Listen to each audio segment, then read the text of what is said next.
Oh, so close to me, you burn in hell forever, forever, forever, forever, forever.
Boulevard.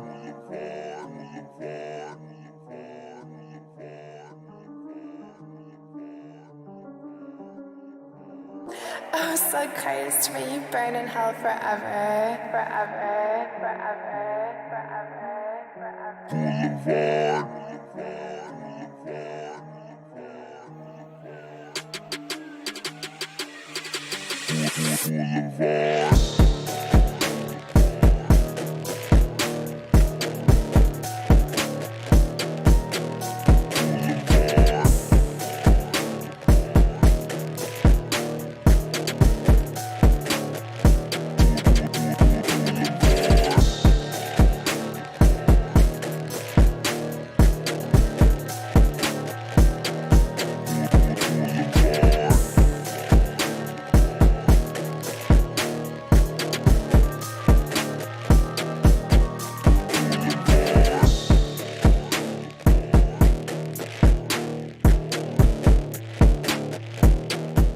Hello, everyone, and welcome to Here Comes the Lame, a Boulevard Bullies production, now featuring unmuted Jedi Joe, everybody. We skipped last week. Last week was my birthday week. I mismanaged my time, and let's see, Tuesday, that's what happened. Tuesday, I went out for somebody else's birthday. 5 a.m. night. Free drugs. Double on Wednesday. So all day, an all-dayer on Wednesday. Then had to wake up on Thursday, go to work, and then go out to dinner for birthday times. So I fucked up. I fucked up, everybody. Hello. Thank you for watching. Here comes the lame. Yeah, I figured it was kind of like usual. Pat decided not to be responsible week. Yeah. It was my bender week. Yeah, that's fine. That's fine. It was the birthday week. There's a lot of things going on, but it was also a very newsworthy week. So I'm glad we're here to talk all about it. Right, you were very upset because the news was hot and heavy all last week, and we missed it. People died. People got caught with drugs. Who died? Kenny Omega pretty much died. Oh, that's right. Well, we'll get to that. Yo, and you know what else? Lana's going to lose a finger, looks like, too. I saw that. What the hell's up with that? She stuck her, I think she stuck her finger down like a Mexican drain or something and something bitter or some shit. Ooh. My beautiful, flexible wife only has 9 fingers. My beautiful 9-fingered wife. Oh, so, boy. Yo, we got to talk about the Eagles. First of all, happy fantasy football playoff season. Whoop, whoop, first down. After reviewing the play, the ruling on the field stands. There is not substantial evidence to overturn. I definitely heard that this week. Oh, my God, Eagles a million game. times. And so right now evidence. tonight, Alvin Kamara, anytime touchdown. Yeah, I'm gonna put 15 cents on that because he's my fantasy football player. So I actually realized that I'm going to close the notes here, the notes that you so painstakingly write every week. I'm just gonna watch the football game during the show. I hope that's okay. all right. That's great. So yeah, did you watch the Eagles game? Yeah, the Eagles game. I'm sorry. Did you watch the last 2 Eagles games? Because it's 2 weeks. So I didn't watch the downfall of the Eagles. I caught the Monday night this past week. And you know what's funny? I've been defending the Eagles all year, to you. And it's like what happens is I'm watching the game and I'm like, "Oh, Eagles are dominating." Like Eagles are just they're such a good team. They're such a good team. And then before you know it, it's like they're only up 4. They go 3 and out. And then the Seahawks with, by the way, the greatest backup quarterback of all time, Drew Lock. Yeah, Drew the Lock. Yeah, it was pretty whack. I ended up walking downstairs. I think there was an interception. I came downstairs and I found a nice sturdy box. And just and then when not the end of the game, so I didn't even see the last drive. That's how I was right because that's what you do. Before it's even over, you're already run downstairs. When the Seahawks went all the way down and then scored, I said, "I'm fucking done." And my girl was like, "Oh no, there's no time." I was like, "No, there isn't. You don't understand. This team fucking sucks." So yeah, that's when I came downstairs, started punching the box some more, and just sat in darkness. In down here in darkness, and then I hear blah blah blah interception, and then it's the ruling on the field stands, blah blah blah, it's interception. And I'm just like, what's the fucking deal? What's the deal with them? I guess it's bad. That was a bad play. I mean, that was a bad play call. Bad play calls. I don't know. It's got to be. Jalen I mean, they Hurts don't need sick. 15, 20 yards again, field goal. He didn't look sick to me. No, he looked good. Yeah. 3 rushing touchdowns. Nobody by the mentioned way. anything about him being sick. That's for sure. So, I mean, they did, but then like when the game happened, it wasn't like, oh, he's sick. It's like, no, they were doing things that had nothing to do with him being sick. They were doing things that had everything to do with them just making bad fucking calls and plays. They only needed 15 yards to get into field goal position. They have one of the best kickers ever, you know, and they decided to throw a bomb, maybe hoping to get a PI. What the fuck was that? Yeah, not good. Not good. So yeah, it's just a lot of Philadelphia is just like they're like dead. You know, the Eagles are dead to them now. I mean, Season's they're over. like 10-4. Yeah, we take our sports really seriously here. They were And when you 10-1. see shit like that, that's you're like, yeah. So I mean, I think everyone's gonna jump back on the wagon once the playoffs begin, but it might not. It might just be a wild card weekend now for us. So It's not going to be a wild card weekend. yeah, well, we'll see what Tommy was it Tommy Cutlets? Is it Donnie Cutlets? No, Tommy. you did put the notes Donnie Cutlets. Donnie Cutlets? Tommy Cutlets? It's Tommy DeVito. But I called it Don. I was like Donnie DeVito, Don DeVito. But yeah, Tommy Cutlets. How can you pitch this for anyone that doesn't know the Cutlet situation? All right. Well, I was gonna go into the Cowboys, but let's talk about Tommy Cutlets. Jimmy. What do you want to say about the Cowboys? Well, I just wanted to I don't say want to that. take too much fucking time on them. No, well, I just want to say that you were right. I was pounding my chest about the Cowboys, like Joe. This is not the same old Cowboys. This is America's team. Here we go. Here we go. What does he say? Yeah. Let's Here we go. Here we go. Here we go. Here we go. Yeah. Reinvented football cadence, Dak Prescott, and they got Because he's been fucking- reinvented by Christ. That's why. Have you seen that football field? Remember did we talk about that? Oh, his highly religious football. It's like half a football field in his backyard, and then it says like faith in the end zone.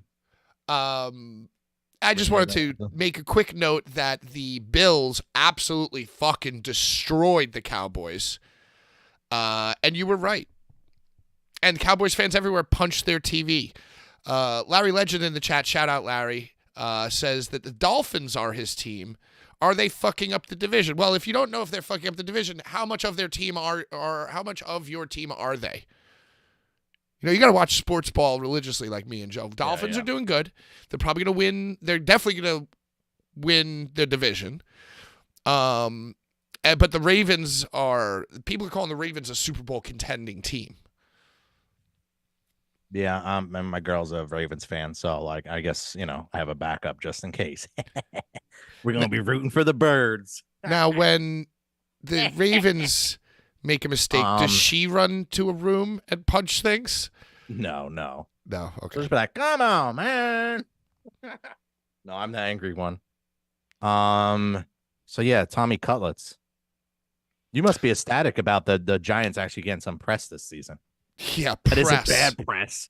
But then it turns to bad press. But yeah, go ahead. Because their walk-on third-string practice squad quarterback, because there was nobody left to play, so they put in this guy Tommy DeVito, who is From Livingston or Lyndhurst, New Jersey? yes, he is from New Jersey, born and raised, North Jersey. and yeah, like He did this in the press conference, right? he goes Did like he do this that? when he throws a touchdown. He goes like this, and then and he like played. And you know, he didn't even play well.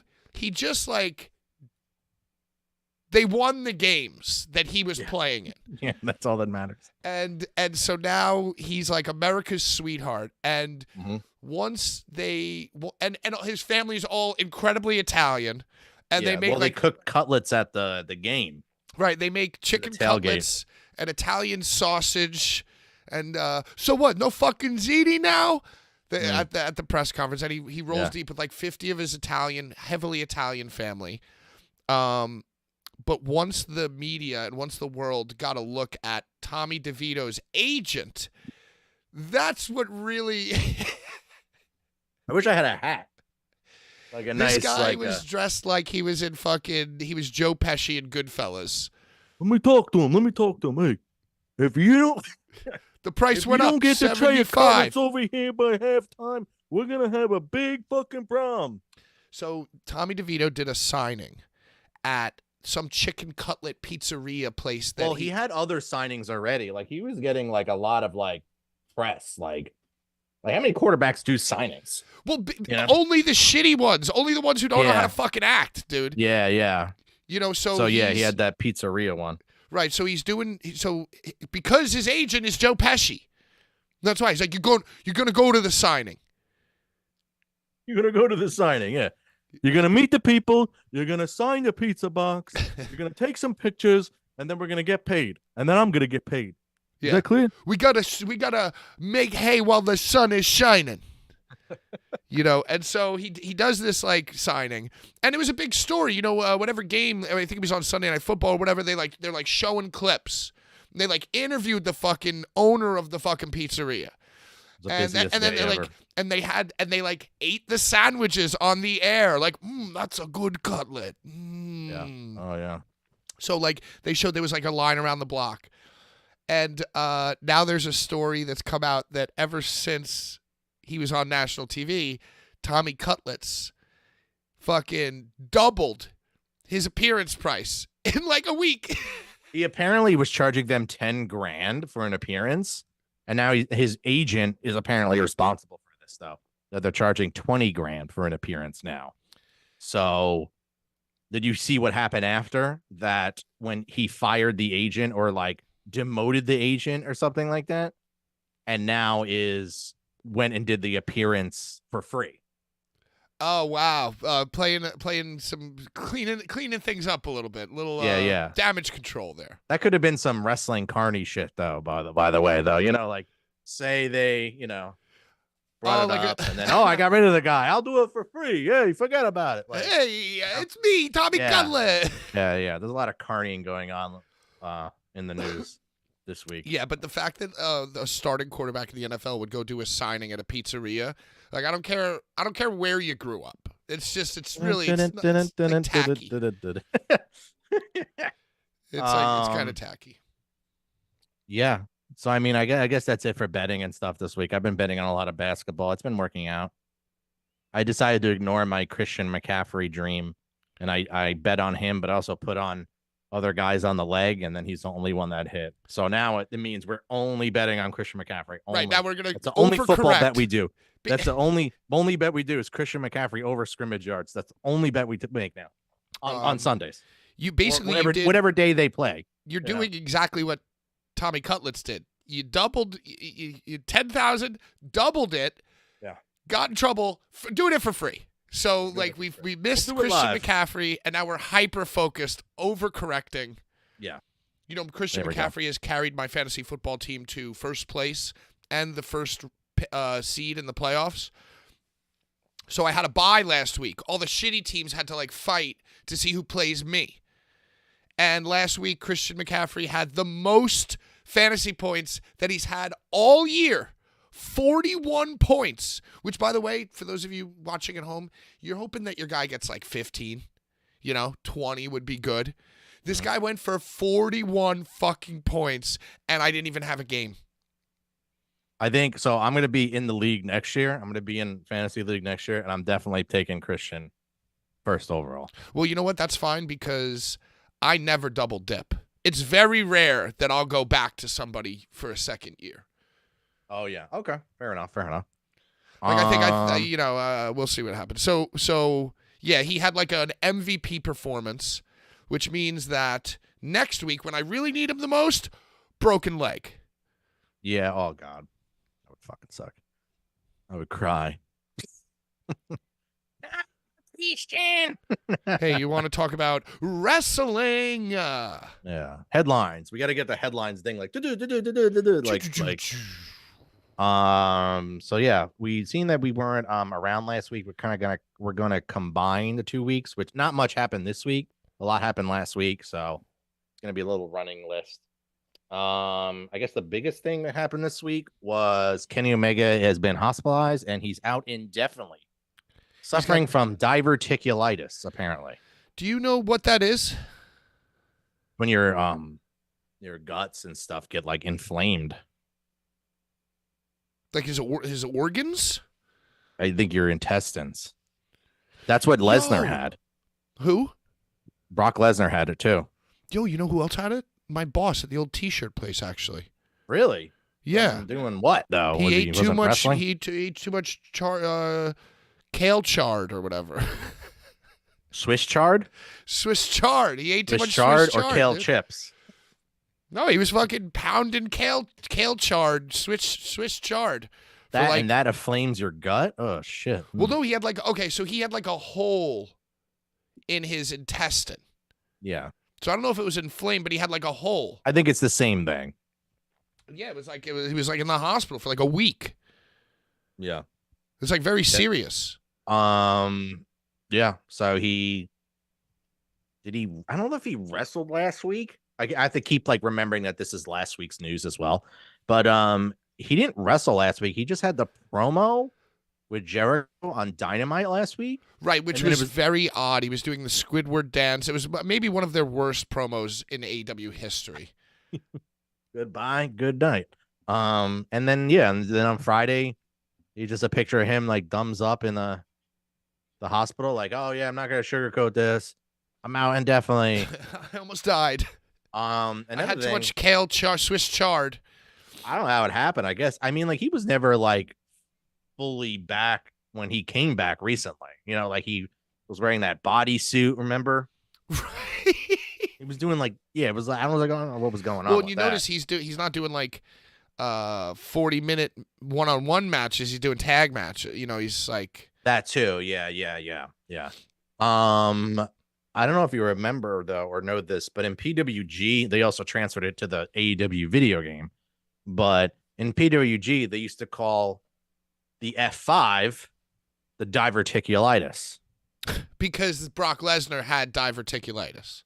and then Omega, who pioneered the game, ended up getting diverticulitis as well. It's karma, just like when at PWG, Excalibur made fun of a special needs person, and then he has morphed into a special needs person on the commentary desk. So, that's what happens. I guess it's like the curse of what goes around comes around. PWG.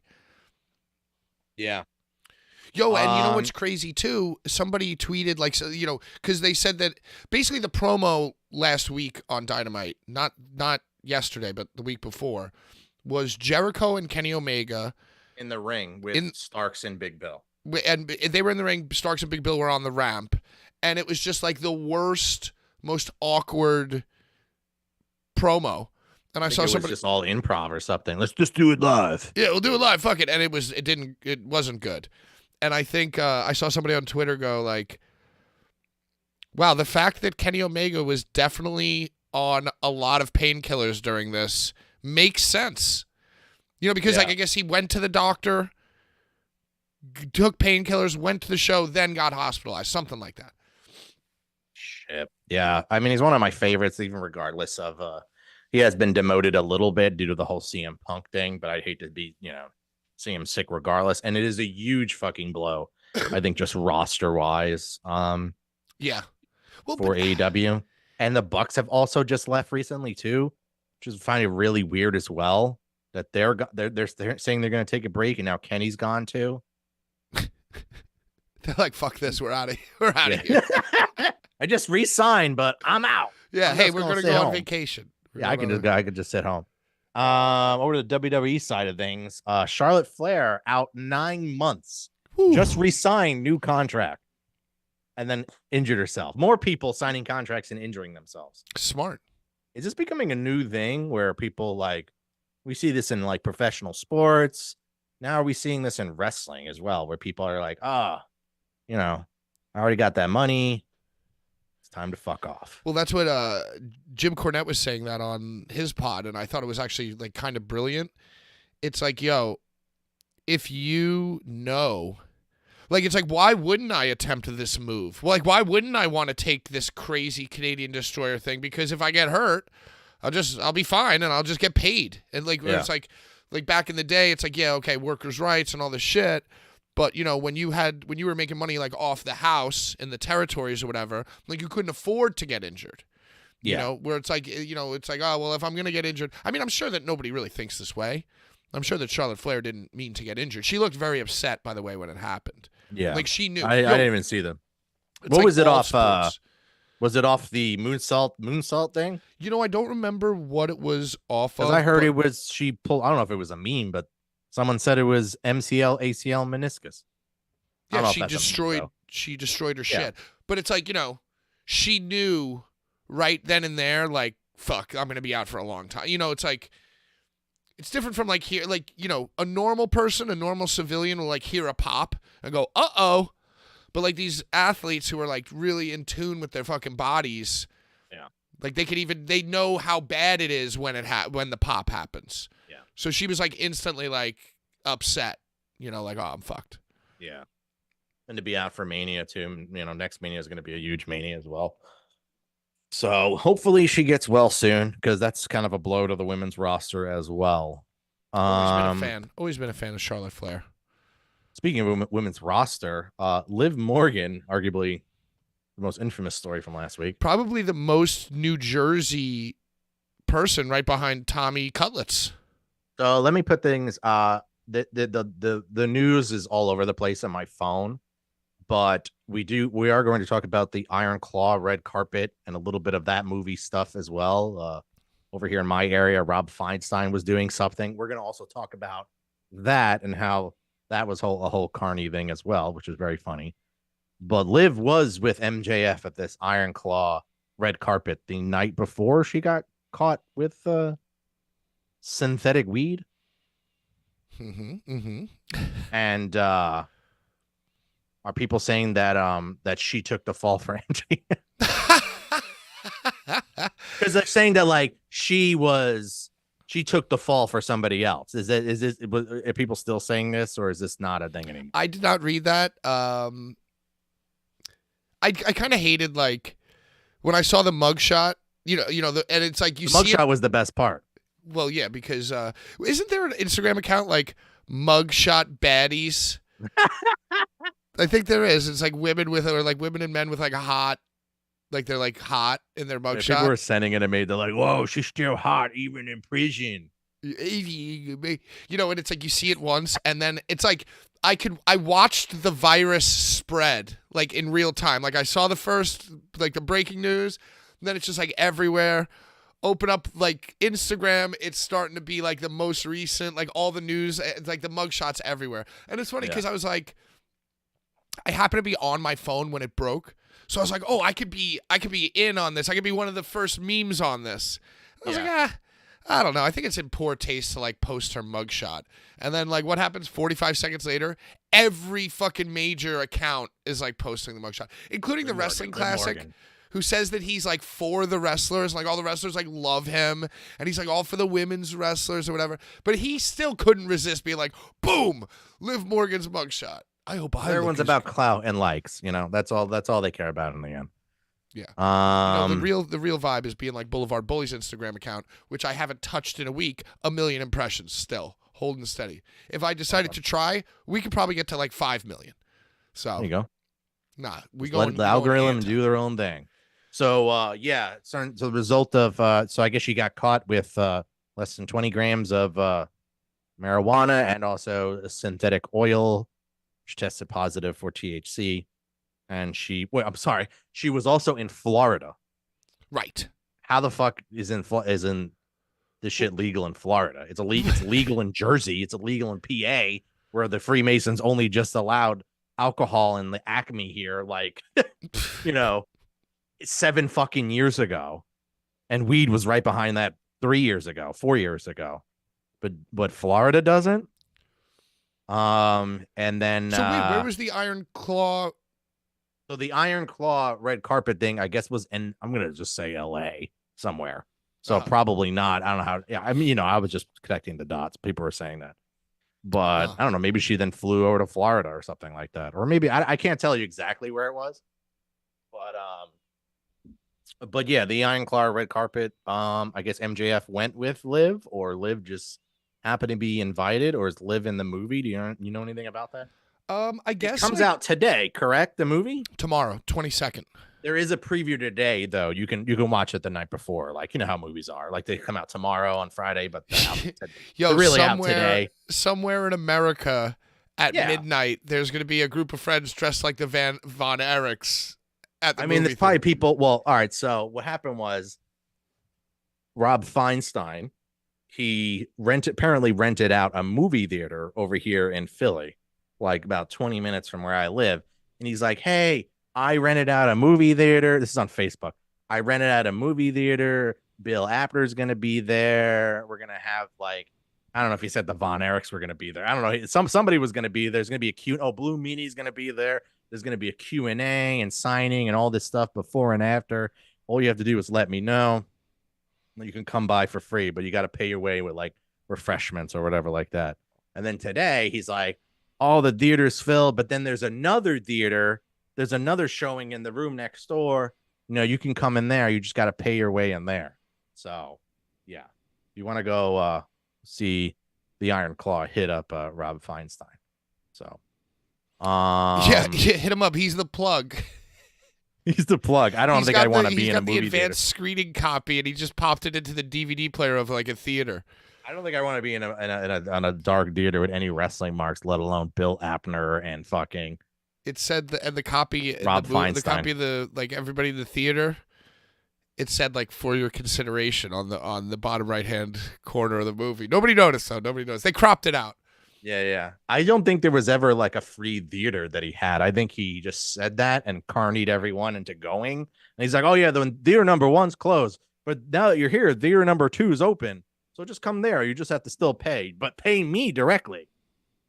So yeah, just pay me directly. yeah, classic. That was just the Iron Claw story of the night. But this other red carpet thing happened last week.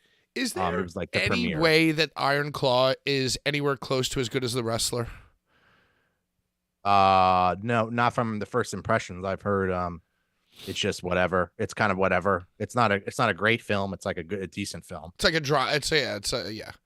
It's almost like the pomp and circumstance behind the film are like more of the selling point than the actual film. Mm-hmm. You know, like seeing Jeremy Allen and fucking Zach Efron and like whoever the fucking other guy is. Like the ads are Carmy not from The Bear. Which one's Carmy from The Bear? Oh, Carmy. Watch The Bear. Carmy, fucking Jeremy Allen White, I believe his name is. And you know, it's like so the ads for the movie are the three of them talking about what it was like to act as a wrestler. You know what I mean? And like, oh, whoa, yeah, we were taking bumps, brother.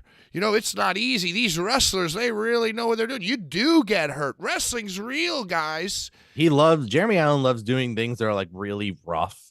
Like he did like The Bear and he's like, oh yeah, cooking's rough. And now he's doing like wrestling. Oh yeah, wrestling's rough. Man, yeah. I have a lot of respect for these. I went to the Culinary Institute. I had Chavo Guerrero teach me how to take a bump. It's like, yeah. Chavo Guerrero teach me how to cook. Yeah. Yeah. So it's like, oh, okay. So you spend a week in culinary school learning how to chop the knife, you know, do the knife work. Chop the knife. You know. And then you fucking took a week of classes with Chavo Guerrero so that you could like, I don't know, do a cross body. Yeah. Onto a crash pad. Yeah. But you know what? I like him. He pays the proper respect. So yeah, I don't know when I'm gonna see this film, but we will review it on the show, right? We'll review it on the show.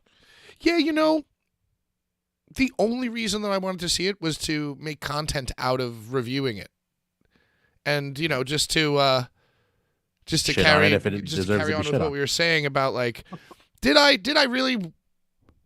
Should I have posted Liv Morgan's mugshot and gotten all the likes and all the impressions? Probably.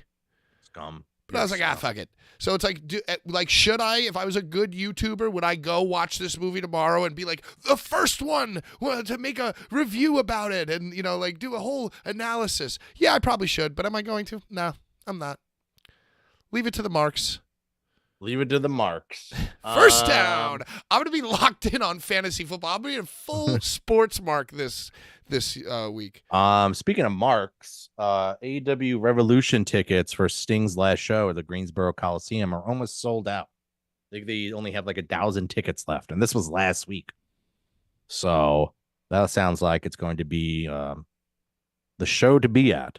Oh I yeah, kind you of wanted think to go, but it's very hard to get to. I was kind of hoping to maybe to like make it work with going to like Myrtle Beach to see my family, but like Greensboro is like still like 4 hours away from Myrtle Beach, so it's not going to happen. Hey, this just popped into my head. You know, MJF's name. Oh my God, it's all connected, dude. The Liv Morgan arrest, the Rob Feinstein screening.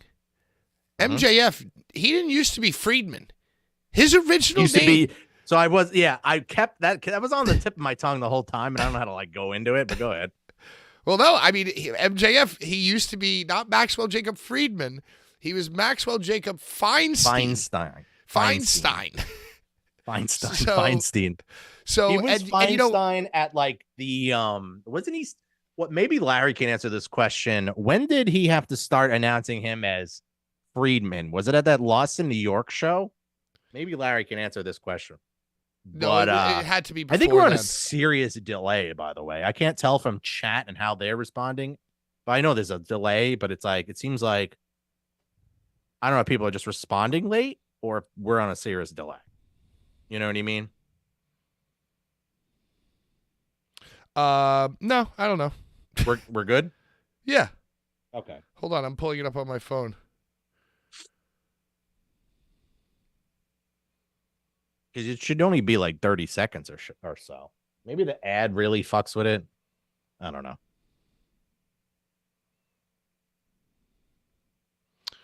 Testing. Yeah, that's what I'm doing. Delay, who knows? I mean, Urka just said that, so it isn't that bad of a delay. Then. What's up, Urka? Thank you for that. I Maybe mean, there's always delay? a way. No, the delays. It's not that bad of a delay if you guys are saying It's that you now. know what, Joe? It's not any more or less than when I'm on Twitch or on the other show. Yeah. I wasn't sure because some of the responses in chat were like 5 minutes, felt like 5 minutes later, and I'm like, are we that bad behind? And last week when I went upstairs after the show, like we were done talking, and then I went upstairs and my girl still had us live. Like we had just finished the show. You know what I mean? Like it was that bad of a delay. Wow. But I don't know if it was because her iPad's slow, or maybe she kept watching all the ads. Maybe that's what it was. You know what I mean? Huh. I don't know. Whatever. Just something I wanted to maybe talk to you about. Should have just left it off. But yeah, Feinstein, Friedman. I remember that's Max why he telling me changed that. it, though. That's why he changed that's why it, right? he's like, oh, I can't be associated. You know, Feinstein's not good for business. I Because remember him that telling was me right around the time he really started picking up steam, and then he started actually being the gimmick he was today. You know, the dickhead heel. And I remember that show exactly. I think it was Lost in New York. It could have been a different show. And I was going up to him, and he thought I was a worker. Like I was trying to get this like poster sign. This is back when I used to flip a lot of the GCW stuff, and I had the whole poster sign for everyone like on the roster. And he's like, "Who are you? Where you worked?" I was like, "Man, I'm not a worker. Just signed a fucking poster. I don't give a fuck." And he ended up not signing it. He was just being a dick. He was talking with Stokely Hathaway, actually. he fucking would. Stokely Hathaway, aka the Devil.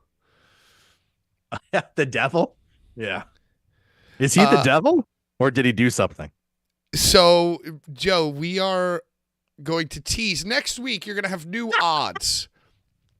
Because we're going to talk about the devil odds, you know. Because you are the wrestling odds maker. You are the foremost authority, obviously. Wrestling Vegas. So the new odds that we're going to do is which NXT female wrestler is CM Punk going to cheat on AJ Lee with? Okay, so I was waiting for the CM Punk stuff because there's the like 4 bullet points. I guess we can talk about all of this at the same time because I wanted to talk about the Warner Brothers thing, which is also a CM Punk thing. So what's the guy's name who calls him the original Buck? What was he? What Buck? Like Young Buck? I don't know. I'm sorry. Go on. So CM Punk, I guess, has been going down to NXT and kind of helping out, sharing his knowledge. Sharing his knowledge with a lot of female wrestlers, specifically like really attractive ones like Cora Jade and Roxanne Perez. And He kicked the door down Nik- and was like, Nikita "Where the fuck is Lyons. Cora Jade?" Yeah, where the hell are my kids? Where are my kids? Yeah, right? he It's like, was, call me dad. Yeah, call me dad. The I'm your father. Yeah, just and then there was an actual promo. Like I guess he kind of had shoot promoed with her because like the announcer went up to Cora Jade, and Cora has that really annoying gimmick where she's like, "I'm the best," and man. It's so fucking cringe. Yeah, they do the worst fucking promos in NXT. Like they don't. What are they teaching them down there? What are they fucking teaching them, man?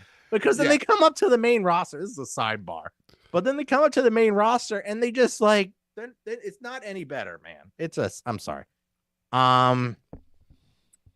And she's You're not like, wrong. I'm the best. Oh, CM Punk talked to me, blah blah blah. Yeah, I was inspired by me. And then Phil walks up behind her. He's like, yeah, legit. I just want to tell you. I'm proud of you. She's like fucking crying. I'm proud of you. I'm proud of you. You're killing it. Or some shit like that. And he's like, it's okay to cry. Or blah blah blah like that. Yeah, come here. I think they hugged each other. Come here. So what do we think? So everyone is saying who and how long. Oh no. Also at the same time, he posted a picture. Oh, missed these two. And it's like AJ Lee in a mask in rainy fucking shitty Chicago, picking up like dog shit from Larry the dog under like train tracks of the L in Chicago. Missed these two. Meanwhile, next slide is like Nikita Lyons like twerking and yeah. It's like her and him right next to each other in the ring, both doing splits. He's like, here's how you back that thing up, girl. Yeah, it's a little weird. Who and when? Who and when? That promo of him being like, I'm proud of you and blah, blah, blah. Yo, it's just like it's not working for him. It is just all cringe. And you know what? I love that CM Punk is there because it's just like surreal and hilarious that maybe the lower, maybe like NXT will be cringe, but everything on like Raw will be fine. See, but I'm not even feeling his Raw stuff. I'm not really feeling his stuff. Well, they've been kind of like they've been holding him. You know what I mean? Like they've been holding. You see, Brian just responded with the Freeman comment. I don't know if like he's just super behind in the stream and just decided to say something, but I mean, you could say shit whenever you want, but like I wasn't sure if we were on like a crazy delay. So that's those sort of things that happen. Well, hopefully if you're watching this, we'll see your comments tomorrow. I don't know. Maybe it's my internet and the chat is slow. So let's stay on CM Punk. Wait, you don't say who and when. Who and when? How long till he cheats and with who? Are you pulling up the he looks NXT like he's roster right taking now? quite the shine to Cora Jade. Yeah, I mean, I guess that's fair enough. I mean, she does. She Will does he make kind it of to look. Mania without fucking all this up and then having to? Imagine if instead of punching Jungle Boy, he just punches Cora Jade.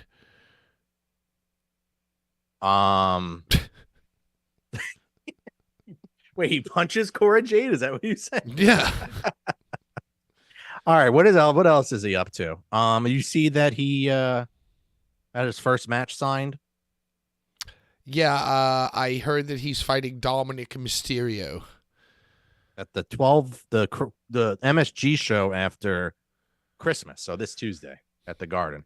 Who wants to come with and be drunk Santa? See, that's a good. Yeah, Bully should do that. Yeah, I mean, like if I wasn't away, I would have probably going to go to that show. I mean, drunk Santa. They're trying to make those MSG like Christmas shows or any MSG show into like. Oh yeah, it's a huge deal, and they always have something where it's like when Diesel power bombed Bob Backlund and won the world title in 8 seconds, and it was like fan cam footage. So it's like, oh my god, this was a non-televised. A title changed hands at a house show. Anything can happen in the world wrestling entertainment. Yeah. I don't even remember that, but that is a good example. But they really like the MSG circumstance. So hopefully, I don't know. Maybe I'll go back one day. I haven't been to the Garden in so long. Yeah, I would like to go. So that's crazy that his first match is going to be non-televised MSG holiday show. Well, I looked in tickets. There's still plenty of tickets available, probably because people are just out of town and doing Christmas things. But they probably will have a pretty good gate and everything because, Yo, you know what? CM Punk's first match back. It never really even crossed my mind. Maybe I should go over there and buy a ticket. Yeah, I mean, I think it's only like $20 to get in, $30 to get in. Yeah, maybe. And then just you can walk drunk around. Santa. Then you can drunk Santa it and record it. Just go as Santa. Yeah. You know how many people could be dressed like Santa? That fucking thing. Come on, man. Well, you get the key is to do like a Santa. Because like at Comic-Con, I always like the crossover cosplays. Where you take two characters and like mash them up, just like it's the like bullies. Joker, Batman, or like fucking fucking Goku, Macho Man. Well, I don't know if it was Goku Macho Man. It was somebody. Oh, it was like Jedi Goku or Jedi Master. Right, like Roshi, like a Boba Fett is a chronically mashed up person. Yeah, because you could do the other stuff, then just pop the helmet on, boom, you're a mashup. Yeah. So what's the best wrestler Santa mashup? Nikita Lyons and Santa. It's just all blonde. Just like a blonde Santa, and then it's like. And instead of like how you dress as Santa, you put like a pillow, and then you just like walk split. Well, when you dress bouncing as Santa, your ass off the pavement in front of the garden, you put a pillow in your like jacket to make yourself look jolly and fat. Yeah. But as Nikita Lyons Santa, you put a pillow in the back of your pants. Yeah, you know what I'm saying? Exactly, just a giant ass Santa booty. Yeah, and have little stripes. Hi-ya! Make sure you have the holes where your tattoos are. Always show off those little tattoos here, and always show off your gear, and make sure they see a little star here, and the little thing here, because you don't have a lot of tattoos. But make sure you show off those little bit of tattoos to let people know you have tattoos, and it's tattoos equal cool. What? It's my 6th tattoo. It's my 6th. Kane Santa is very good. Kane Santa is a good one. Kane Santa, yeah. And then you come like this. Snow. Yeah. Then right, it doesn't go off like the pyro guy doesn't hit it. Like the circuit doesn't complete. What else did Punk do this week? That's it. I guess that's it. Yeah, no. And then Warner Brothers apparently doesn't want to re-sign AEW because they're doing shitty numbers, and like the Punk's really been juicing the WWE numbers, so they might be re-signing them. Well, and Punk like has I forget the name of that guy, the Warner Brothers Discovery guy. Punk's got that guy's number. He texted him. He's like, "Yo, fuck AEW, dude. I'm in WWE now. You should see how this place runs." He's like, "What? I didn't even know. Like, they don't even know what's going on. Like, they just see numbers and that's it." Yeah, that sucks. But looks like AEW's done. Show over. Yo, I really feel, and we'll get to more AEW talk, but I really feel like we're in the final days. No, it's not that. I feel like we're in the final days. The devil hasn't revealed. Sting hasn't retired. Dude, when a TV show, when something goes out of business, still have like 3 years of matches. Nah, dude. Yo, if Tony Khan decides to more tournaments, more belts, did you see? There's a new women's belt now for Ring of Honor. Yes, there is a new belt in Ring of Honor, and it is a women's mid-card title. It is the women's television title. This title will be defended not on television because they do not have TV. Right, they don't even have TV. They don't have TV, but they have a TV title. And the TV title it's like the women's TBS title. And this title will be in the women's division, only of Ring of Honor, unless they choose to also defend it in AEW, like Eddie Kingston does with the ROH World Championship and the New Japan Strong open weight title. Right. Which Eddie Kingston relinquished. He put his money where his mouth is. Relinquished them to like going into the Continental Classic or the Continental Tournament. Eddie Kingston Classic tournament relinquished these titles No, he didn't relinquish them. He said that he was going to be defending them throughout each of his matches. Tony Khan said, great, give me them bitches, melted them down, put them all on a table. So now you got the Ring of Honor World Heavyweight Championship and the New Japan Strong Openweight Championship. And then they combined that with the Continental Championship, Classic to make Championship. the first ever Triple Crown. To be the AEW first ever champion. Triple Crown, even though Eddie said, well, I'm not giving them up. I'm going to be like defending them. And Tony Khan's like, no, Because it's he fine. ended up defending them. But then he did. He did defend them on the ROH pay-per-view on a proving ground match against Anthony Henry. But if those, when the Continental, and by the way, we'll get into the, should we explain the rules of the Continental Classic? No, we can explain them later. We'll explain them We later, still have a few loose ends. But basically, whenever the Continental Classic matches are happening, on a table, you see the Ring of Honor World Heavyweight Championship, then the New Japan Strong Openweight Championship, formerly Eddie Kingston's, on a table, and then behind them, under a shroud, is the Continental Championship, which will also be combined with those two championships, which will be a first ever Triple Crown Championship, because Eddie Kingston put his money where his mouth is. Of the world, yes. But you're telling me that He took them off the table He took and he went to the Ring of Honor pay-per-view in Garland, Texas, or wherever the fuck it was, and he defended it in a proving ground match. But I'm not sure if they were on the line. It was just a proving ground match, which then it means if you prove yourself, then you may also get a shot at the title. Oh, so it's like a But match I also before a wasn't match. that wasn't explained very well as well. But he came out with them. And now he put them back on the table. Right, he was like, With okay. Dynamite this week in Oklahoma City. He put his money where his mouth is yet again. Yet again, yeah. Before we get into a WWE recap, and I you know what? I could explain that all night. That's so fun to me to explain It's just shit posting. the convoluted yeah, nature. I guess another WWE news thing that came. The only addition to news that I put on this week was apparently Sam Irvine apparently was told not to announce wrestlers in her signature way anymore. What? You hear this? Yes. This is probably if this is true, I think this is a major step forward for the company. I think this is the smartest thing they've done in the new Triple H era. Even though Triple H does like the game, likes the growling Motorhead metal kind of voice, and that is how they The train people in judgment NXT. today. I think they finally if this is true, I think they finally realized that she was taking away, stealing heat from the boys, because she had it on social media. So if this is true, of course, Chelsea Green also responded on Twitter and says she wants to talk to the manager about this. So wait, who broke this story? Where did we hear this? I have a lot of bunkhouse news sites, so half this news we talk about could be not legit. So who did Chelsea Green responded to one of the bunkhouse news just sites? to Irvine's tweet? And what was Irvine's tweet though? I think it was like, "Oh, I've been told not to say it in my special way," or something like that. Special stupid way. Sorry, that whole belt talk it gets exhausting. It gets you parched. Yeah, a little dehydrated. So that's it for the news. Good news.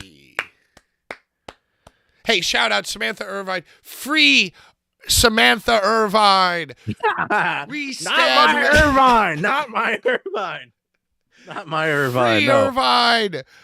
Yeah. Have you been watching anything from the main WWE stuff, like SmackDown? Did you watch SmackDown last week when Roman coming back, or? Yeah, I saw that Randy and Roman had a confrontation. I saw that LA Knight was with Randy, and then AJ Styles came back and By the way, just sidebar.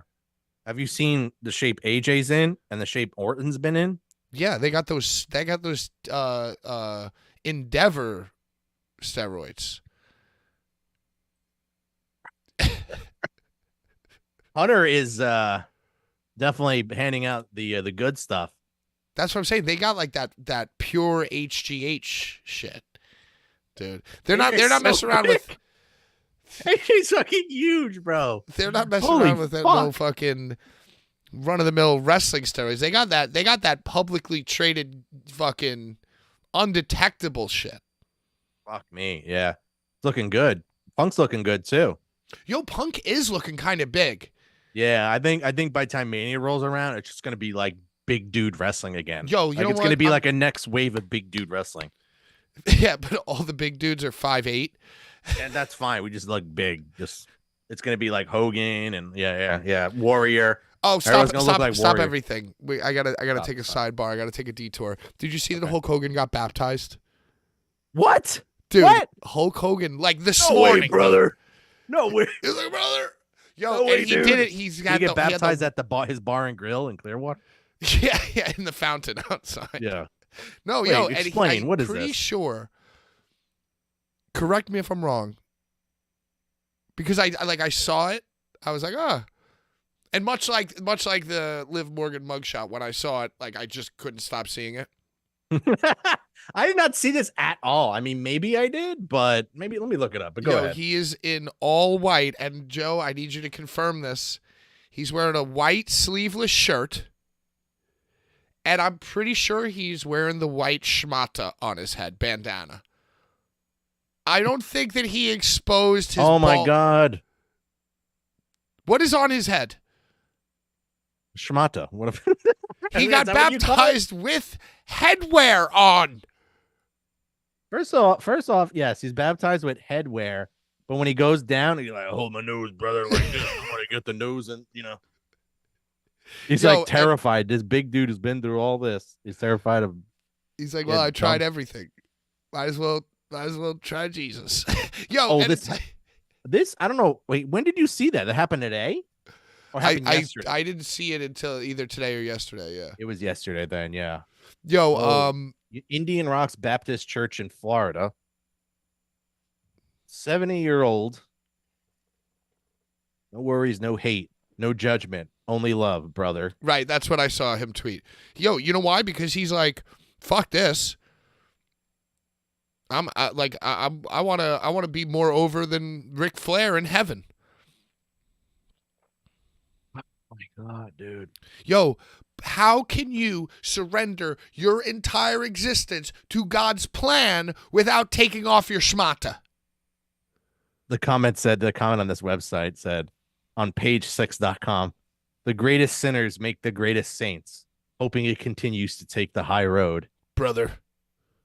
All right, dude. Let me tell you something, dude. The best thing was when he was singing that T.I. song on Hogan's Knows Best in the car. You remember that? And he was saying N-word over and over again. And people just didn't even realize at the time, like, they didn't care. No, that's what he... Once all that bullshit happened, they were like, oh, wait, he said it on Hogan's Knows Best. Look at this. He's just saying it. You can't say that. When COVID first happened, Hulk Hogan said that it was God's plan to kill the weak. So I'm glad that he followed through, finally got baptized. It looked like it was, and it's not this wasn't to depict what this looks like, everybody. This wasn't like a child's baptism where it's like they just dunk the head, No, it's like you literally gotta like, they put them into like what looked like a jacuzzi. This was like a standing and like waiting water. Well, that's what it was originally standing water, but then Hulk Hogan made it a jacuzzi. He goes, too cold, brother. It's too cold, brother. My balls are shrinking. That don't work. I got 17 back surgeries. You can't do. Yeah, his back would seize up and they'd spaz out. So well, that's why. Yeah, he can't bend that way, dude. He can't fully baptism bend. He's just like, oh, I can't bend. I can't go like this, so I have to go like down, like an I, letter I. Hey, congratulations, Hulk Hogan. Hulk Hogan and Jesus, the new mega powers, everybody. Yeah, the new mega power. So my favorite thing that is happening in WWE right now, and I'm ashamed to admit it, Joe, is that they are completely recycling. And this is what happens. Things just get recycled, Bell bottoms go out of style, they come back into style. Things of that nature. They're doing the Sami Zayn storyline again with R-Truth in the Judgment Day. Are they? What did R-Truth do? Dude, I didn't watch any WWE at all. I just watched the Punk segments. R-Truth On the blanks. Okay, so Judgment Day has a new shirt that says like Finn and Damien and Rhea and Dom. Like that shirt. There's like a Star Wars shirt where it's like Luke and Leia, and you know what I'm talking about, right? Yeah. So that's the new Judgment Day shirt, and R-Truth thinks that he's in the Judgment Day. So last week he came out and he was like, "Yo, I'm in the Judgment Day, dog. What's up?" And they beat the shit out of him. So then this week he came, like, they're all out talking to the ring about like whatever the fuck they're gonna do, right? R-Truth's music hits. He comes out. He's wearing the shirt, and on the bottom, after Dom and Rhea and David, he just wrote in like masking tape. Yeah. And R-Truth. And he added People over there, what's up? Is it the same R-Truth Yeah. theme? He's People like, over there, "Hey, what's up?" If you feel me, then Yo, say and what's up. I'm so fucked up because was Raw at the Garden this past Monday? You keep confusing me. I'm confused too.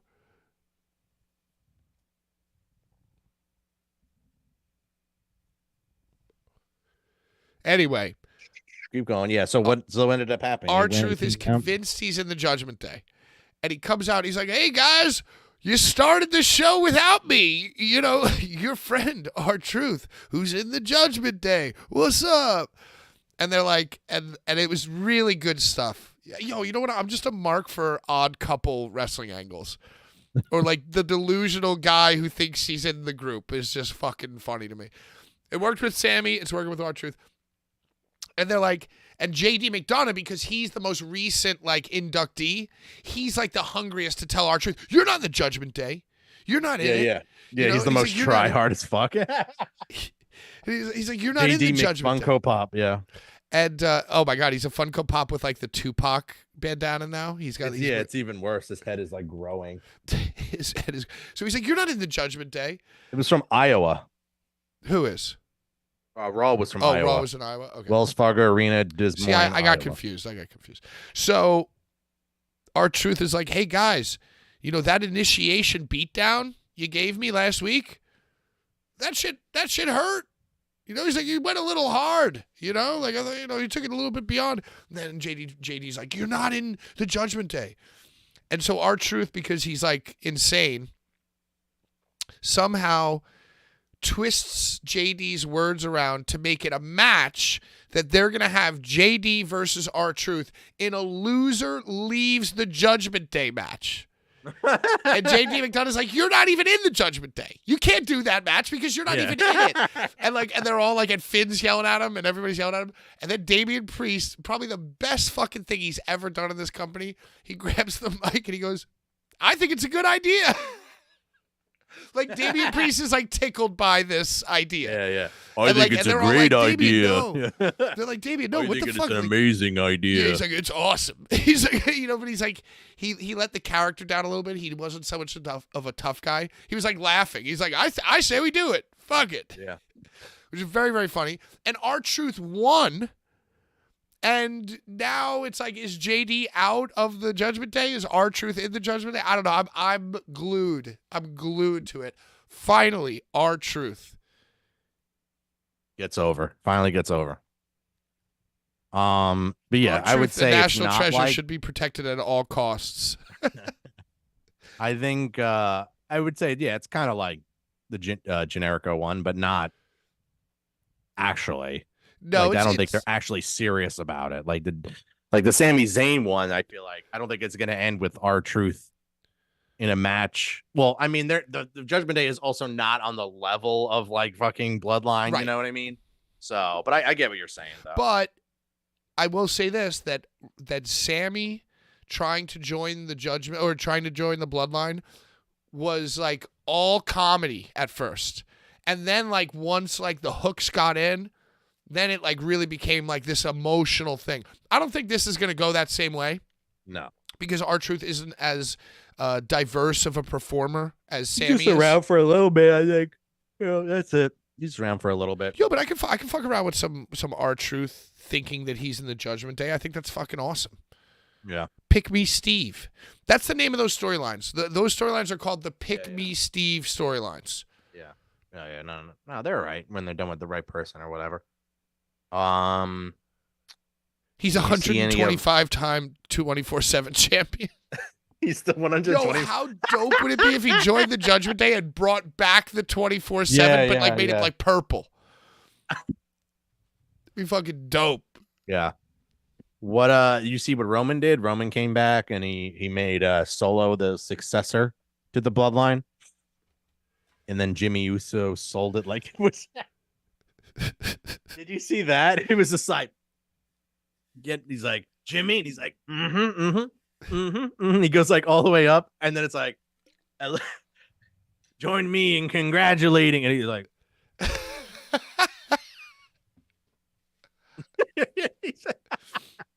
Well, I guess like it's kind of like Roman's- overdone. He kind of overdoes it, but it is really funny because he's kind of like he probably went back to the bloodline for clout or for thinking he's gonna get that spot. You know what I mean? right, like he's Jay's not- out. I'm gonna He's turn not on going Jay. back because it's in his heart, like where Jay's gonna do what's in his heart. You know?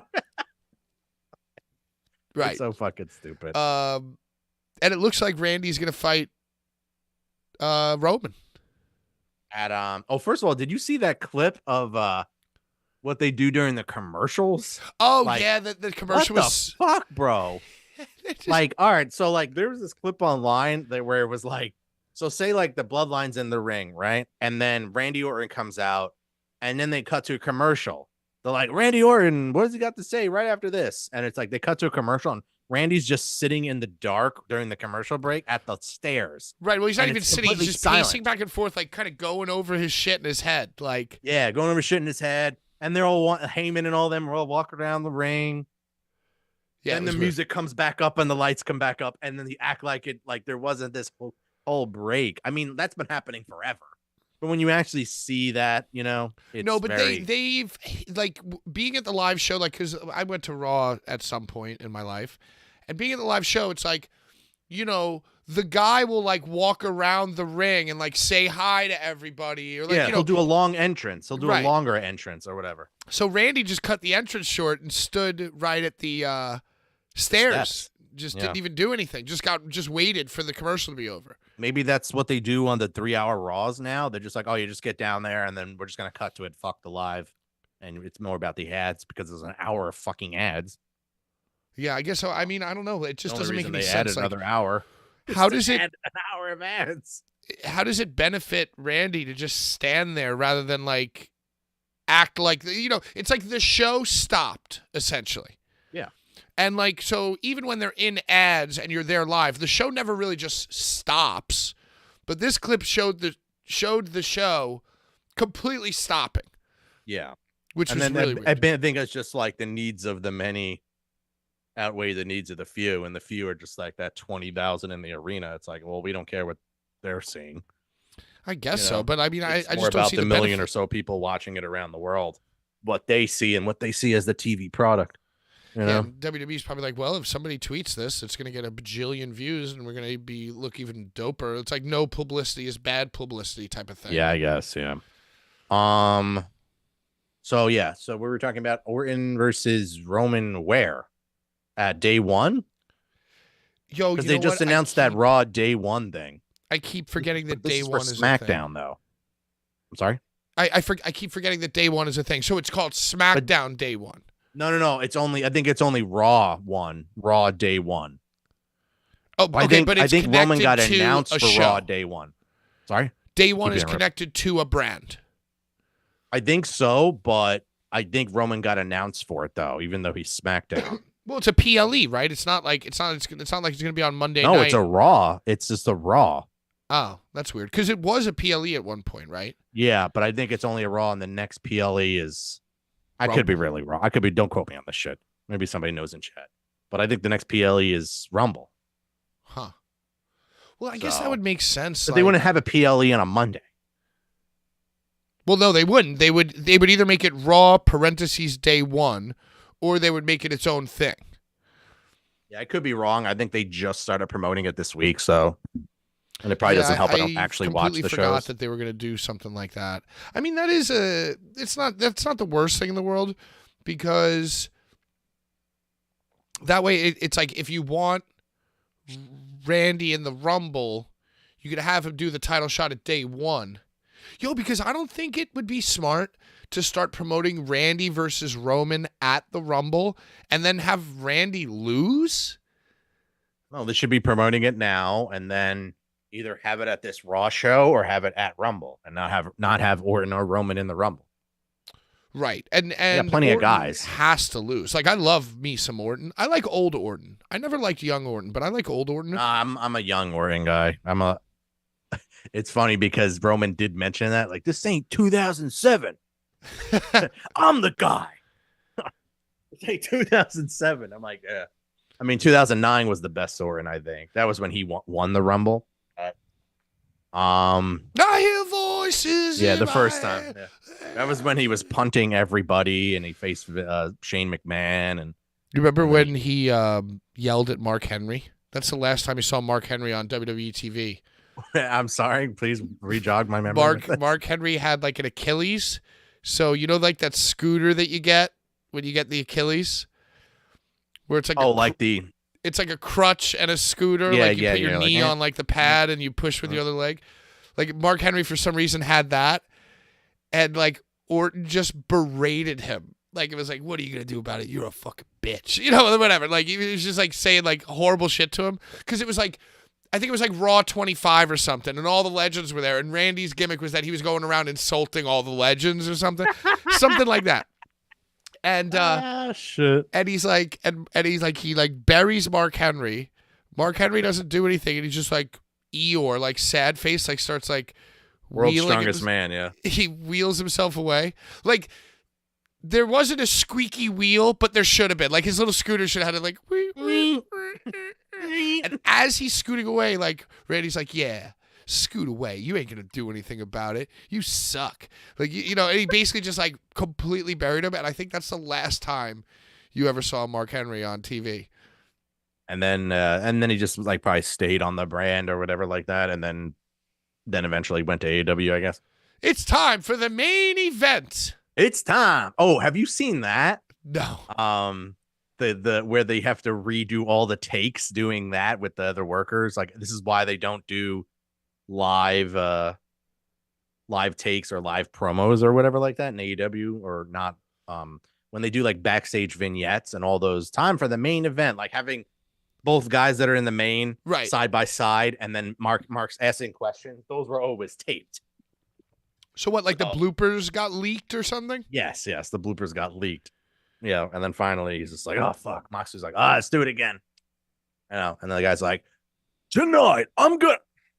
Oh, can I do it again? Can I do it? You know, it was like that. And then Mark Henry's like, all right, it's time for the main event. Oh, that's so lame. They don't do that anymore, I don't think. Oh, no, I don't even watch Rampage, so I don't even know. No. And yeah, that's fucking lame. Why you can't? You're a wrestler. You're not an actor. If you were an actor, you'd be an actor. They all think they're actors, though. Right, but that's what I'm saying. That's their end game. So no one's in wrestling just to be in wrestling nowadays. Seems like I feel like that is a bad habit. Like, and I think that Bald Steve would back me up on this if he's out there somewhere. It's like I think that like the culture, like the civilians now all knowing like how takes work makes each civilian worse at acting than they would be if they didn't think they were acting. You know what I mean? Like you should go into it saying like, yo, I got one chance to do this. Like, I'm the actor. I don't say cut, do it again. The director says that. So, like, you know, for somebody to be like, hey, what's up? I'm here. Oh, fuck, let me do it again. It's like, no, dude, like, you should be approaching this like this is your one chance to do it. Like, you're not an actor. So you don't say, like, oh, let me go again. Let me try that again. Let me do another take. It's like, nah, dude, yo, I'm going to roll the camera for 40 seconds and give me your best shit. And if not, you're not going to be famous. Sorry. You know what I mean? Yeah. Like, it's just interesting. Like, why would Dax Harwood be like, oh, shit, let me get another take, brother? It's like, get the fuck out of here. Just say your wrestling shit and get the fuck out of here. Brother. I'm looking at, well, that's why MJF is like, oh, my leg really hurts. I'm an actor and I'm in LA and my agent's going to get me a gig. He loves being out here so I can get a gig. I'm going to cry. Loves dealing with you. I'm just looking at raw results. I guess what's going on with Gunther? How long is he going to have the belt for? He just beat the Miz again on Raw. So. That's right, yo. You know what, Brian? That's an oddly wise thing. He just said, "Mom spaghetti." You only get one shot. Yeah, you only get your one shot. And you know what? That scene in that film, prime example.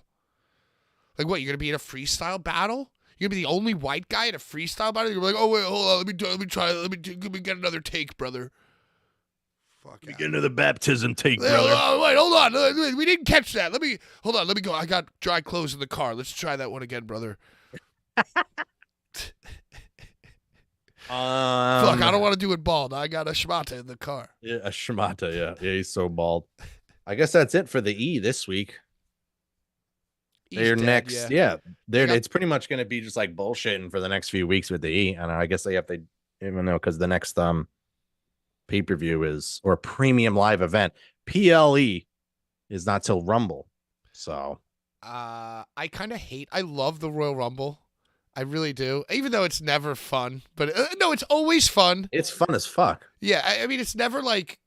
But then it sucks when you're like at 20 and it's like, oh, this match fucking sucks. You know, like there's been Rumbles where I'm like, oh, this shit is fucking lit. Like the best one they did recently was the one where Lesnar just dominated everybody. The McIntyre Lesnar and one, McIntyre. Yeah. That is probably arguably one of the best I think ever, at least of the modern age. You know what? Actually, the Rumbles have been getting better. Like, I feel like sometimes they're still duds. Like, I think last year was a dud and the year before was a dud. Well, no, Cody winning last year I think was pretty cool.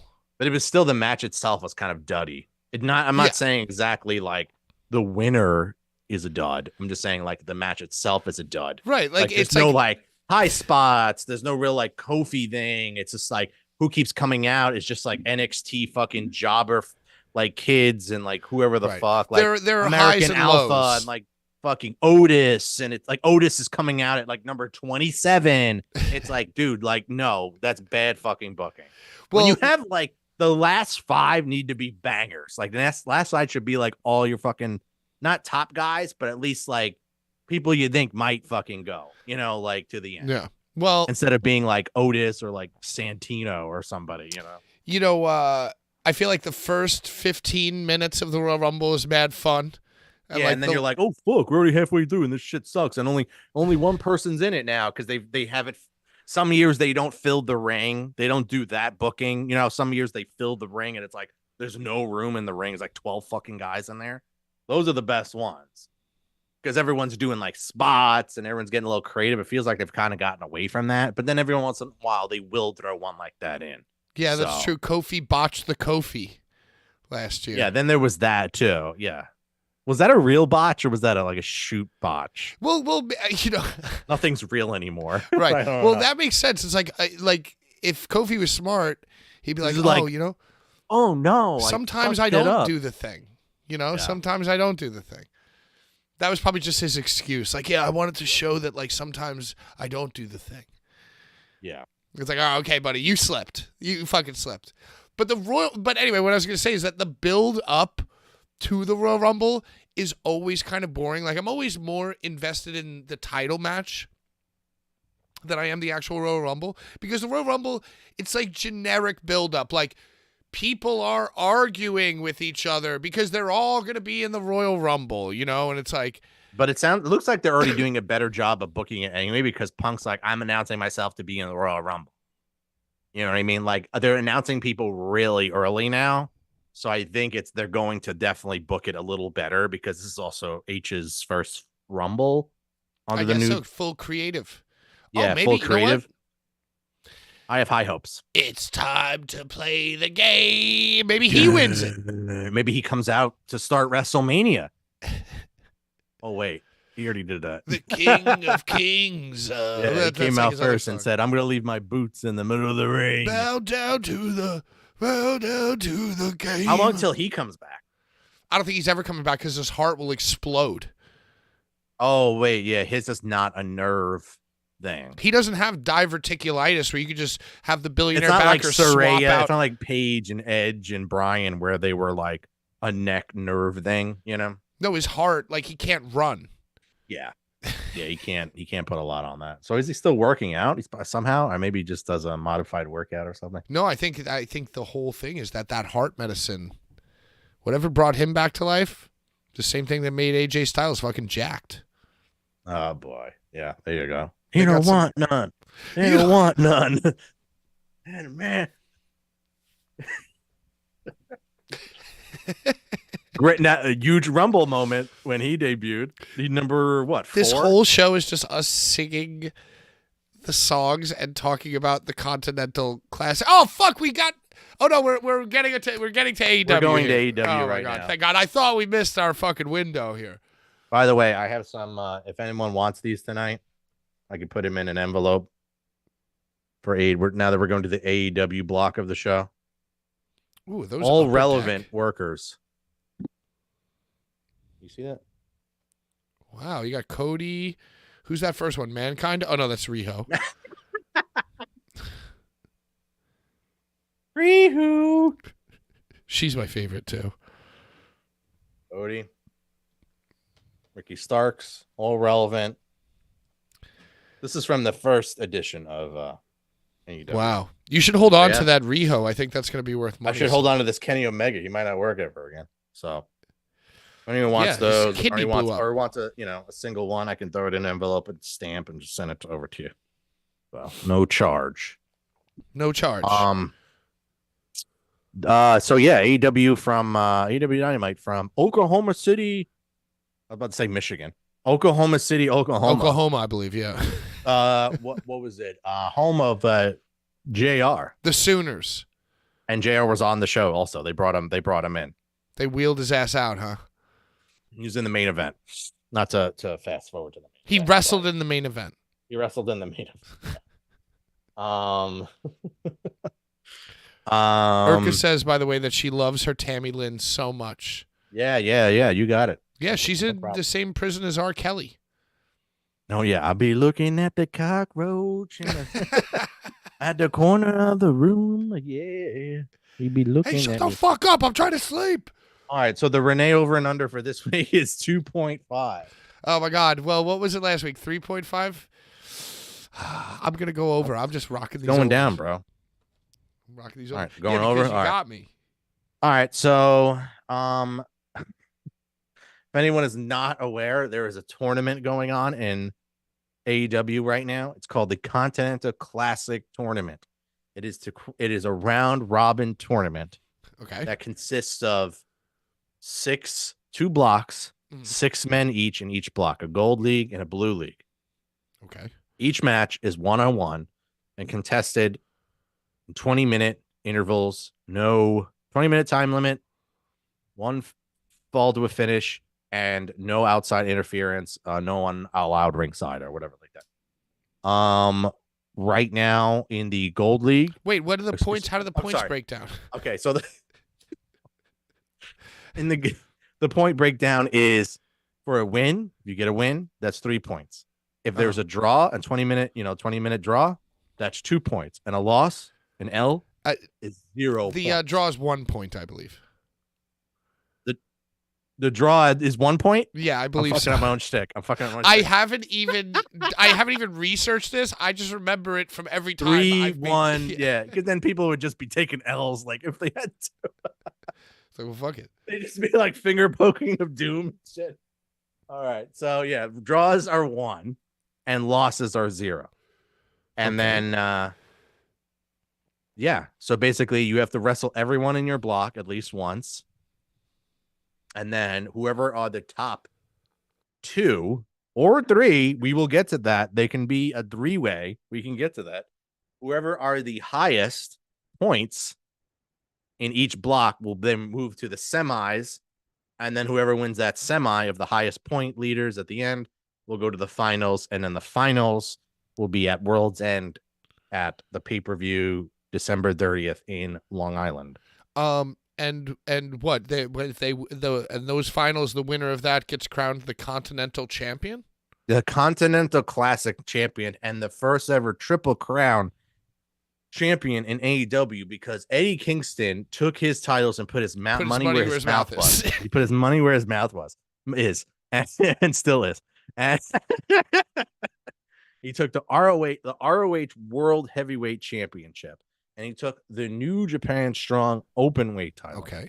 And these two will be then combined, fused with the Continental Classic champion to make the first ever Triple Crown champion in AEW of the world. But he did defend them the other day. Then he took the belts off the table. Right. And he went to the ROH show in Garland, pay-per-view in Garland, Texas, or whatever the fuck it was. And he defended it against Anthony Henry in a proving ground match. And he took the belts back and he put them back on the table. And then everyone wrestled again, acting like he relinquished the belts or something. Right. So the show started out with Swerve defeating Rush in tournament action. Right. Swerve is one of the leaders in his block. Well, he just beat John Moxley last week as well. Or no, he lost to John. He lost to John Moxley last week. So Yes. that means 3 points for John, 0 to Because Swerve. we didn't cover Dynamite last week, so we got a little whatever. Right. Okay. But yeah. Let's. I But don't care still, about he last lost last week, but then he won here, and then he's been winning without. So he only had one loss. week. Has Yes. there been a tie? We'll get to that. Okay. A tie. Wait, no, a tie as in like a draw. Like a draw. I don't think there's been any draws. At least not in Gold League. Maybe in Blue. Yo, because that's the thing too, and they're saying like, Well, I got to bring up the whole thing because it gets really like mathematically weird. and then that's another thing that's kind of really all dumb numbers, to yeah. me, is that it's like, hey, nobody's allowed ringside, right? It's a 20-minute time limit, so they're presenting it like a classic wrestling match, right? No draws. They had the draw system, but no one got a draw. Right. Whatever. I guess you have to have that there just in case people are like, "What draw?" You know. It's so stupid. It's like, I mean, 20 maybe. Well, no, minutes. there's still 3 more blue matches left. There's still Andre El Idolo versus Kingston, Claudio versus Danielson, and Brody King versus Danny Garcia. So there might be a draw on here. They might draw Claudio and Danielson. So they're not gonna. I don't think they're gonna draw Brody King and Danny Garcia. You know, if you really, because it's like so fucking complicated, because like not only as a booker, not only do you have to like map out what's gonna happen in like the storyline, but like you also have to map out like the math. You have to not only do you have to make the It's so many tournament, tiers and levels going on, which It's is so fucking obviously annoying. too much work for him, or really any human being, because not only are you like, you know what I mean, like in the King of the Ring, you can work backwards and be like, oh, okay, this is like the marquee stuff, but where it's like Reverse engineer, yeah. like how could you reverse engineer this? Where it's like, oh, and then they'll have a draw, but then it'll come back around, and then this, it's like it's way too much math, And then he'll put his money where his mouth is, yeah. right? Then he'll put his money where. He'll take the Triple belts off for Crown, one night 3 only. per one. That is no count. So it's like, how would you even factor in a dramatic draw, unless you do it at like the very end, you know? But like that makes sense. Like towards the very end, there'll be a draw because it's way too much work to like put it 3 weeks into it storyline wise. Because you gotta like work the numbers and like get the numbers right too. It's like, all right, he beats him, but then the other guy beats him, and then he's in the lead by 2, and then like, you know how much fucking work it probably is to do that. It's like, yeah, okay, and then by week 10, by the 6th match, John Moxley will be up 12-10, but then there'll be a draw, which will make him up 13-10, but then Swerve will win, and they'll be tied 13, and that'll make it a triple threat.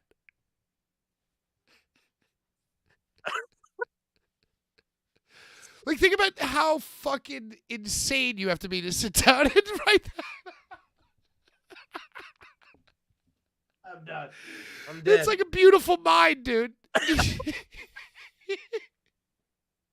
like only he understands. He's got sheets and sheets of paper. Oh my God. Yep. That's how he's doing it. Hey, shout out Tony Khan. Shout out. Yeah, then by week 10, the blue division he'll be down 1. Yo, but it's so stupid too, because literally Mark Briscoe and Jay Lethal have just been involved in this to be the guys who lose. Like, he couldn't even give them a draw and be like, oh, well, Mark Briscoe. It's like, nah, dude, hey, Mark, you're in this because we need somebody else to score points. They did Mark so fucking dirty in this too. They could have had Mark be I need to get my marbles together. He should have won it. He should have fucking been the Cinderella story, you know? Yeah, or they should have had him at least in a title match like earlier in the year. He would have been he was the biggest baby face. Yeah. And they were just like, nah, let's just do MJF and Kenny Omega. Yeah, just do Moxley, you know. Whatever. Yeah, just do Moxley. Fucking throw Moxley in there. Oh, yeah, man. and you know, it's like it would have been a perfect situation to engineer a thing where Mark Briscoe is on the bubble, right? But then he keeps winning. And it's like, oh, well, wow, oh my God, Mark Briscoe had 2 or 3 draws and only had 3 points when Moxley had 9. But in the last few weeks, Mark Briscoe's come on, you know what I mean? You could have done some shit like that. You could have done some real sports shit. Well, the only thing they did recently for Jay Briscoe and Mark is at the ROH pay-per-view on Friday, they had a 1 year ago anniversary match of the FTR Briscoe's Bull Rope match. We're gonna have a 6-man. They made this complicated too. So they made it a 6-man. They made it a 6-man, and it was Blackpool Combat Club. Okay. Of Moxley, Claudio, and Dragon versus Mark Briscoe and FTR. Okay. And then they went to a double count out. How do you? Okay. So then they restarted it as a fight without honor. So it was a fight to honor Jay Briscoe, and then turned into a fight without honor. Right. A fight without honor to honor Jay.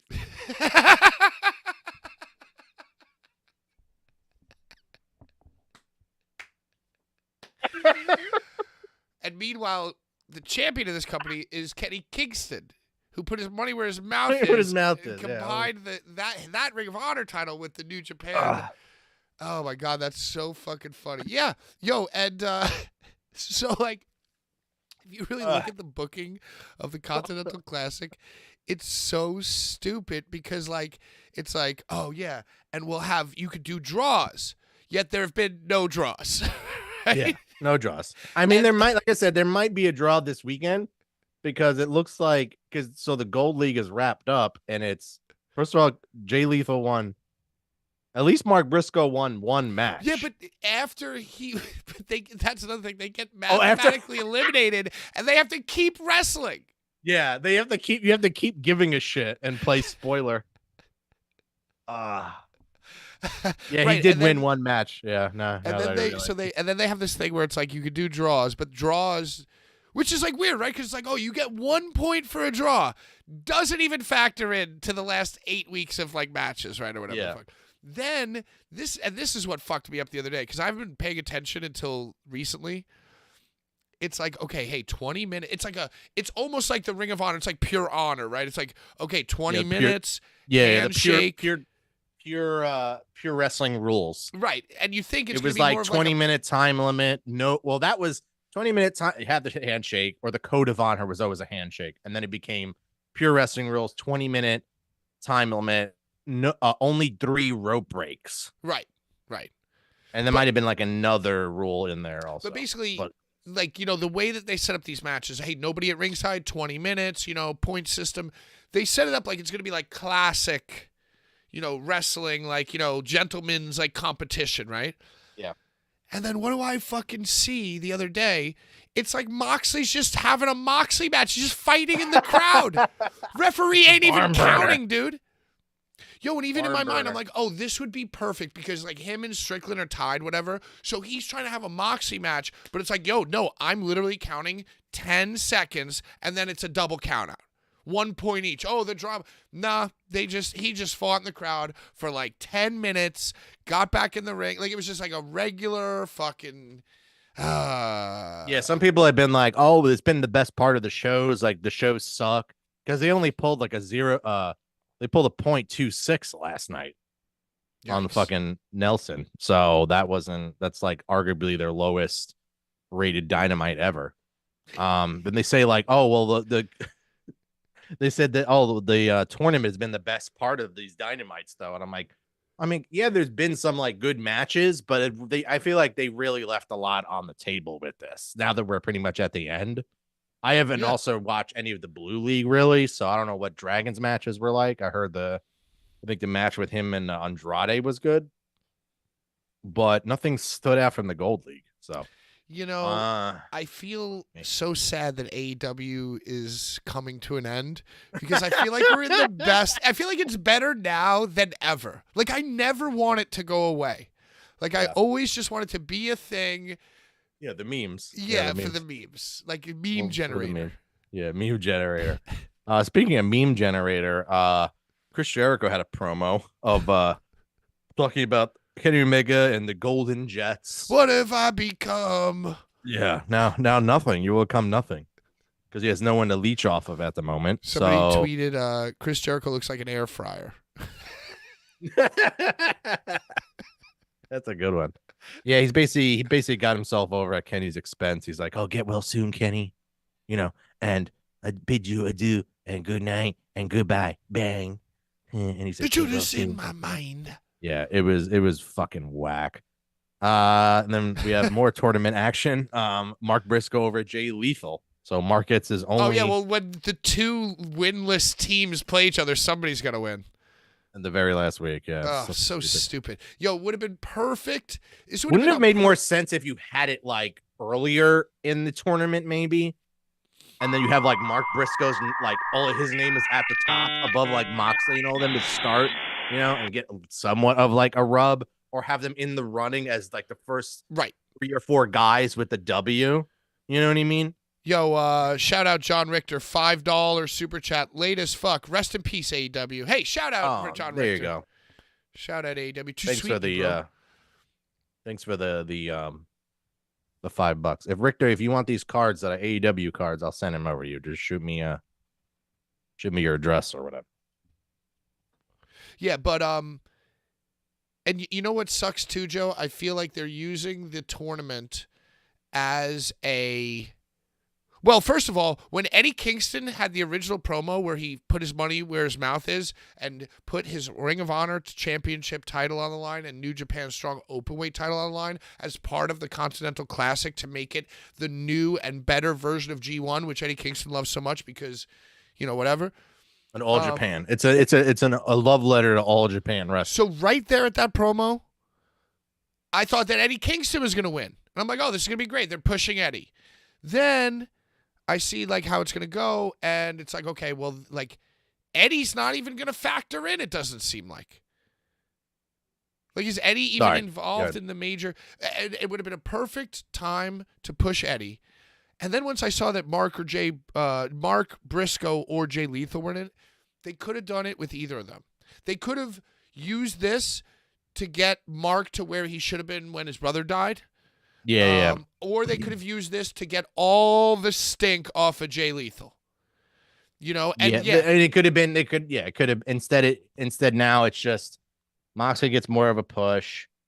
They didn't really need to push. They could have continued to have Swerve stay hot, and then Jay White also stay hot. They're using this to get Swerve over. It feels like, but Swerve is already like over. Yeah, that's what I'm saying. Like the 3 guys that they're pushing don't need it.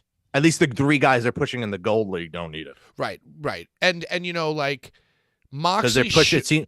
It's sorry to interrupt you again. It seems like the only 3 guys they're pushing in the Blue League are Dragon, Brody, and Andrade.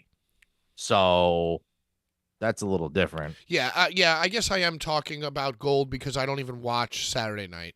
Yeah, and they did have Blue League matches on Dynamite last week.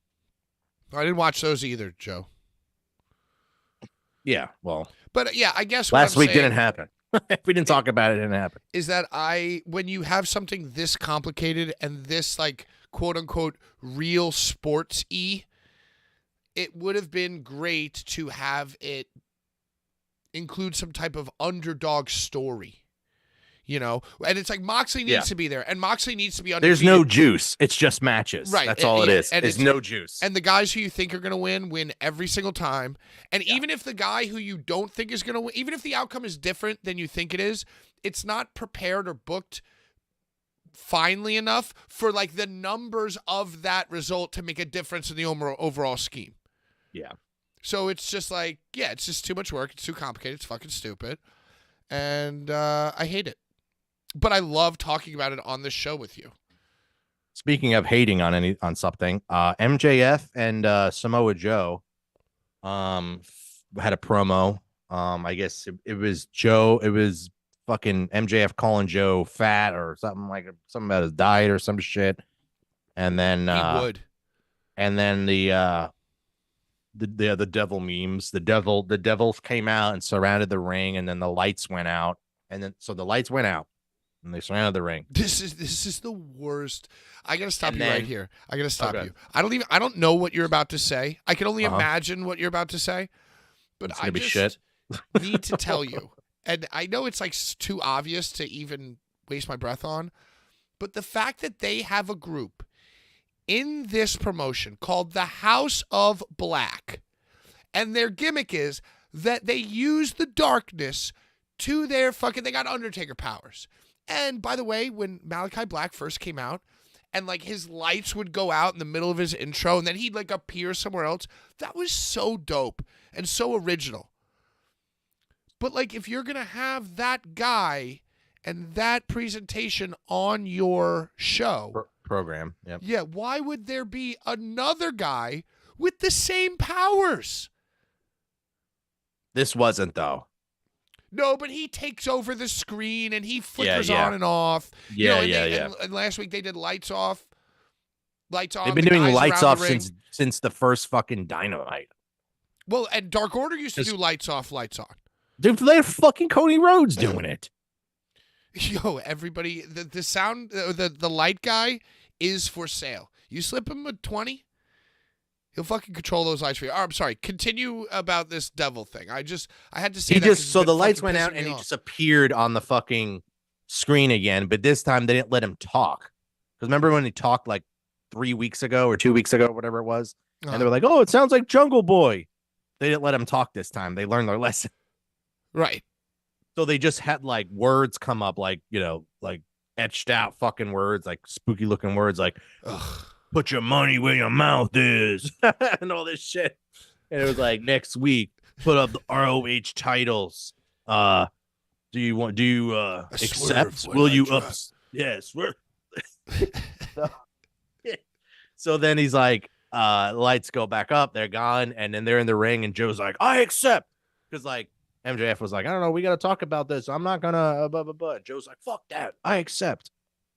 So he's gonna defend the ROH titles versus the Devils next week. Unlike what they tried to do 2 weeks ago, which I think just ended up being like a beatdown or something for the ROH titles. So Joe and Max are gonna face the Devils, I guess. The New Jersey Devils. Because Adam Cole can't. Martin Brodeur, the New Jersey Devils. Adam Cole can't wrestle, so the Ring of Honor World Tag Team Championships will be defended on AEW, with Joe filling in for Adam Cole, who can't wrestle, against the Devils and the Devils' putties. The putties, yes. I assume the putties. A thought.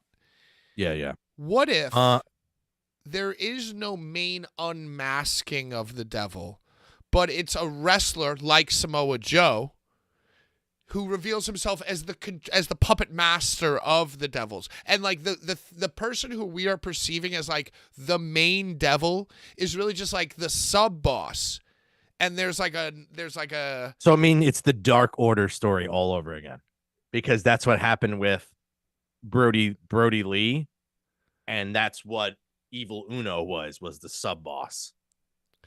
Yeah, like you thought he was the leader, but he was just yeah. And then the exalted one was, Brody Lee. Well, okay, but what's his name?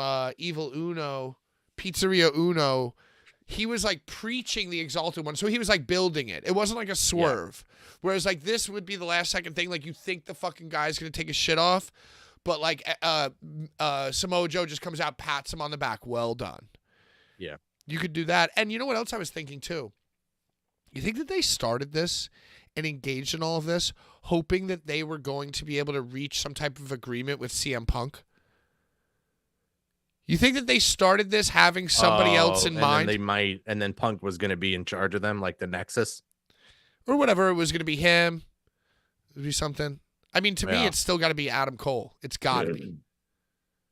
Oh, man. This has been an exhausting show. We're only like, we still have a quarter of the way through. We still have stuff. We still are talking about things after AEW tonight. We're still talking Christmas shit after this. Yes, we're going to do Christmas stuff. We're going to do Christmas. So who do you think the devil is? What are your new odds? Who's your favorite to be the devil? I guess I'll still go with Jungle Boy because I just feel like it's bad decisions all the way around. Like the thing that should be done, they inexplicably never do. Yes, that's why I think it should be the thing that is the worst case scenario. That shouldn't be the thing. Yeah, the thing that should not be. Yeah. Well, and it's like, even when we're all complaining about WWE being like, they should do this instead of the obvious thing. You know, like at least at WWE, we're discussing like, should they do a cool swerve, like the idea we want, or should they do the obvious thing? Then we get mad like, oh, they did the obvious thing.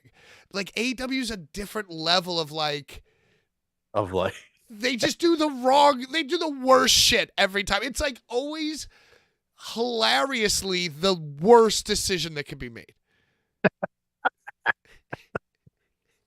It's always Brandy Rhodes coming out to yell at Jade Cargill.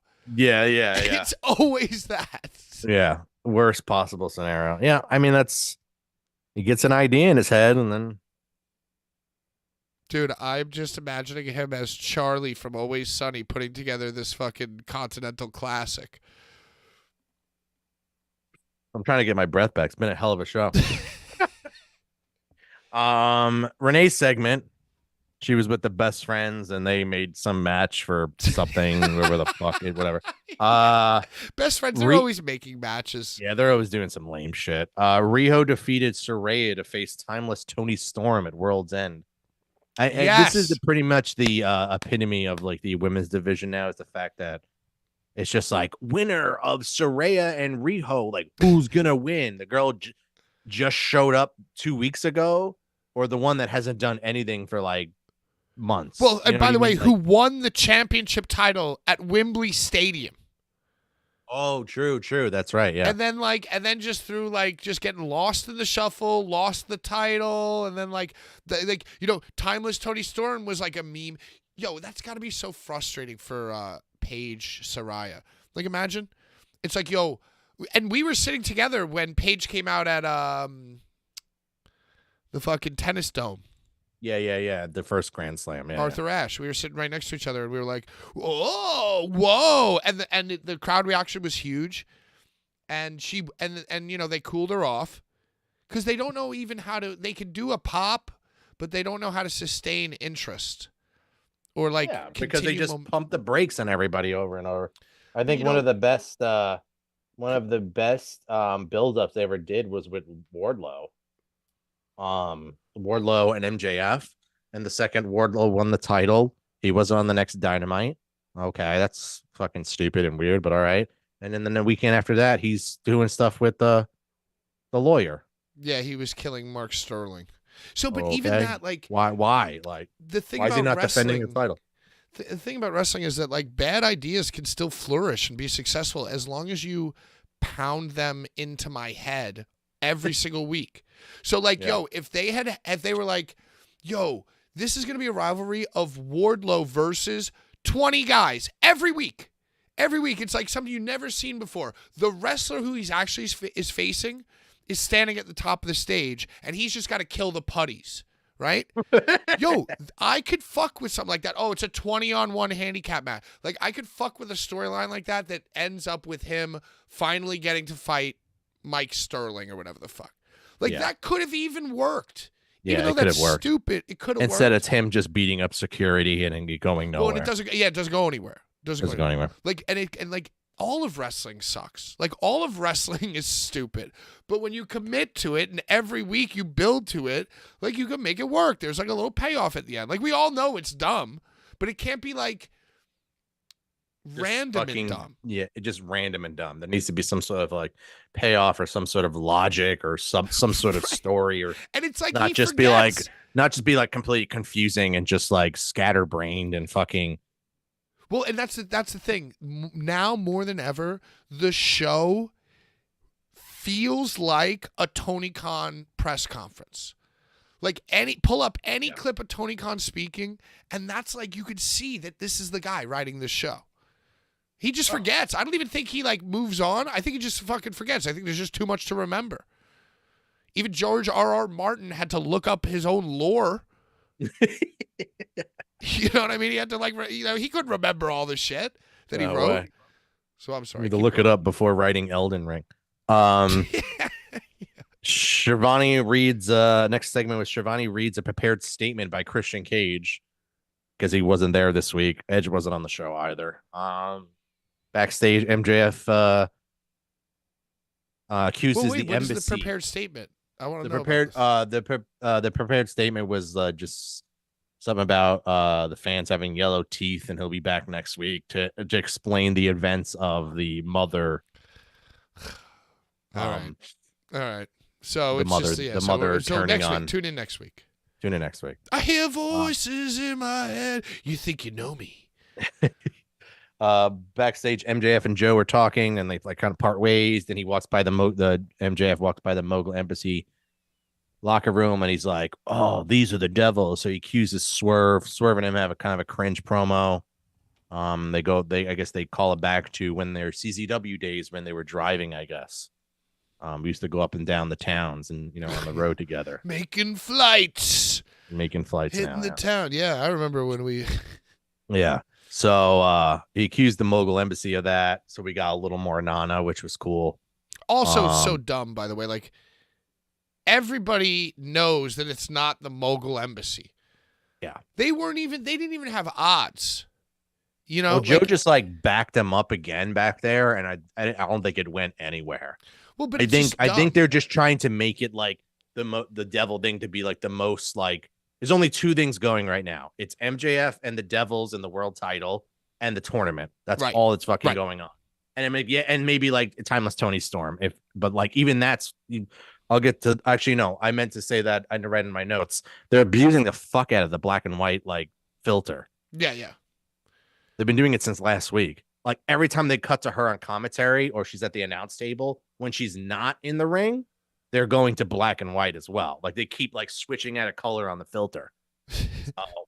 And so they killed that. So, I mean, that's right. Honestly, she's probably. It's one thing to have her vignettes and her entrance be in black and white, but when she's actually out there. Oh, they're doing it in the match too. That's what happened. Like she'll be like in the corner about to do the butt in the other corner to the opponent. And it's just her on the screen. And they would cut to the filter again. Well, Joe, it's called the hip attack. It has nothing to do with her butt. It's a hip attack. Yeah. I thought it was a butt. Oh, it's a hip attack. The butt thing. Yeah. It's literally a sprinting ass smash to the face. Yeah. Right. But it was more effective when her ass was like the biggest thing in wrestling. It was like Nikita Lyons level. But she slimmed down a little bit. So she kind of lost a lot of the impact. So. That's why she has to use more of her hip. Yeah. Than her butt. Yeah. So I don't know what happened with that Mogul thing. I mean, I think they were just like being confusing for the hell of it. It could be anyone. Even the guy who's 3 times as tall as every visual that we've seen. It could be anybody. Roddy defeats Commander. Roddy's completely no more a wheelchair, right? Does he still have the neck brace? No, still has the neck brace, but now he has this like fucking like Hitler looking mustache, basically. Have you seen this? No. He's doing this like not like a dirty Sanchez. It's just like a stash that only goes to like here. Like if I were to just shave my whole face and just have like the stash up on the lip, like a high lip. Oh, I like that. like just this, you know. It's oof. And then Renee segment 2, she joined him in the ring, and then that was just having her in the ring for the hell of it. He was like, Samoa Renee. It's so fucking stupid. Everything they do that's good, they just fucking package it and fucking destroy it. Right. Like within, well, and just like I was saying, like a week or two, like it's over. Right. Like the stuff that sucks goes might forever. not suck. Might not suck if you like ride with it for like 4 weeks. Yeah. You know, and like take it somewhere. The stuff that sucks might not suck if you let it breathe. And the stuff that's actually good, they suffocate immediately. Yeah. It's like, oh, this was like, and yeah. Yeah. Yeah. It's okay. Did you see that did you see that Sky Blue has Doink as her minion now? I'm sorry. No. Sky Blue recruited Doink. The actual Doink died, right? Yeah. No, it's Abaddon. Yeah. I was just about to say Abandon. Well, no, it's gonna be. I saw on Collision that. Well, excuse me. What's her nuts is back. Thunder Rosa. She made the save. Thunder Rosa. Thunder Rosa. That's her theme music, by the way. In case you... No, it's Thunder Rosa. Thunder okay. Rosa. That's what it's more metal. It's not so it's much like death metal. It's like yeah, okay, you're right. I made it a little bit more Latin. She made the save on Abaddon. Right. And it's Julia Hart and Sky Blue. And I guess that's going to be on Collision maybe next. Yeah, that's on Collision. So Abaddon pledged her allegiance to Julia Hart. Is that what it was? It's one of them. Either way, they were separate. Thing. Either way, they were separated at the end of the show. At birth. Separated. And now they're going to be, it's going to be a tag team match next week. Okay, Hart thanks. and Thank Hart you for and correcting Sky. the thing that I saw 3 seconds of online and made a whole assumption about. Yeah, I mean it's going to be 2 green kids versus green hair versus Abandon and another vet who are probably going to destroy them, but somehow still lose. Dude, talking about this makes me want to watch this show more. Like, I want to go after this show ends. I want to go back and like watch this. Why don't you save that cookie for that little whatever that buzz to watch next week's show? Oh, you know what? I'm going to. And by the way, or next week's Collision. You watch next week's Collision. This Saturday's Collision. You just reminded me to check my fantasy football, and I have bad news, Joe. Yeah, the game isn't as good as it people want. I have extremely bad news. I have extremely well. It looks like there's 2 field goals so far, so that's good. Alvin Kamara, 6 rushing attempts for 10 yards and 1 reception for 3 yards. Joe, it's the 3rd quarter of this football game, and Alvin Kamara, projected for 15.8, is at a 2.3. Rip. All right, let's put the lid on this show. By lid on the show, I mean this show, and then we have more stuff to talk about. Yeah, let's keep going. Jay White defeated John Moxley. Kind of I want to say an upset. But this was Moxley a always Continental wins. Classic thing? This is for in tournament action, yes. In tournament action. Yes. They brought JR in back for the main event. So it's going to be a 3-way semi for the Gold League. Mox versus Swerve versus Jay White next week on Dynamite. Jay White also started doing the Nana dance to end the show because Swerve came out on the stage. So he was doing this and doing this, and he was doing everything. It was pretty cool because Jay's like, kind of, an awkward English guy or Australian, excuse me. Yeah, and that did it for Dynamite. So, yeah, Renee only had 2, so you got to go with the Renee unders. Dude, can't believe it. I feel like you're just tabulating how many times she appears and adding a point. Well, I'm glad because she's not on the show. That's actually better, but that's only because they've had the tournament matches. So I think once it goes back to normal, she's going to be all over the fucking show again. That's true. Well, I'm surprised that she isn't like the master of ceremonies for the show. Fuck me, yeah. So yeah, you want to talk about some Christmas movies? We were gonna move that around. We decided to do it at the end of the show this week. Yeah, So yeah. long show. Let We're me going ask in you this overtime before we do because we're Christmas off. movies. Are you playing any video games? I haven't played video games in so long. Oh, it's funny you mentioned that. I just installed PUBG. Oh, dude, I tried to play PUBG the other night. I was not having a good time. Why? It's just fucking janky. Yeah, I think that's the kind of the luster of it is that it's kind of jank. Yeah, but it's not like it's janky in the sense where I have an advantage. Like, so I move around and control in Janktown, but then when I get into an encounter, I die It's like shit. You Warzone. die, yeah. You know, like the other person is like, auto aiming me, and I'm dead before I even see what's happening. They're probably hacking you too. But yeah, I only played like one match and died the second I landed because I couldn't figure out how to. I was like, shit, I did the tutorial and I forgot how to pick up. I thought I picked up the items and I thought I picked up the ammo and the gun, and then like I didn't. And I had to go back. And then as I was doing it, I just got shot to death. So yeah, that's pretty much every single time that I try to play the game. That's what happens. The only difference is whether it happens in the first 5 minutes or the last 5 minutes. yeah, and then you're just running around searching and looting for like 30 minutes. Right. Yeah. And I'm going and it's either the first encounter that every time the first encounter I die. The only question is the first encounter going to be an hour into the game? Yeah. That's really the only thing. Or is the first encounter you getting the weapon before the other person does? Right. Well, what I do is I try to just run at them and punch them. Yeah, that was the first like mechanic I noticed. I was like, yep, definitely gonna be punching a lot of people. I just try to have my strategy be as janky as the game, and that's how I draw joy. So have you been playing anything else then, or? Not really. I mean, last thing that I was invested into was Baldur's Gate, which I still am. I'm just not playing it. I'm like hopping on stream and doing like like a PC game or something for like an hour or two. Like, like a turn-based game or like a management game. But, that's a different vibe than like something where I'm like hyped about, Yeah.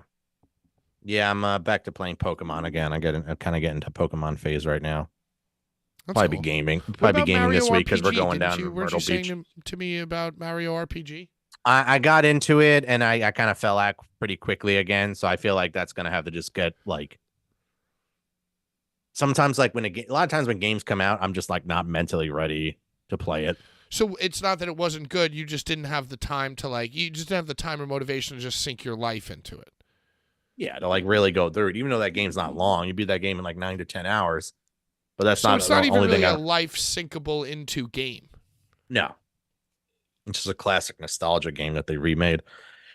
But yeah, I'll get back to it eventually. I might bring it with me down to on vacation this week. But So 2 weeks ago, you were talking about a tradition you have that is very odd to me. You said that you love the story, the tale, the biblical tale of A Christmas Carol by one Charles Richardson. Charles Dickinson. Richards.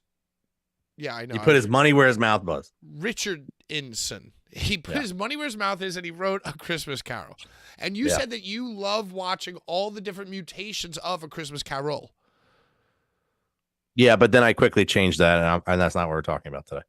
Okay, go on. Actually, the only Christmas Carol I did watch in the intern was the Muppets Christmas Carol because you recommended it.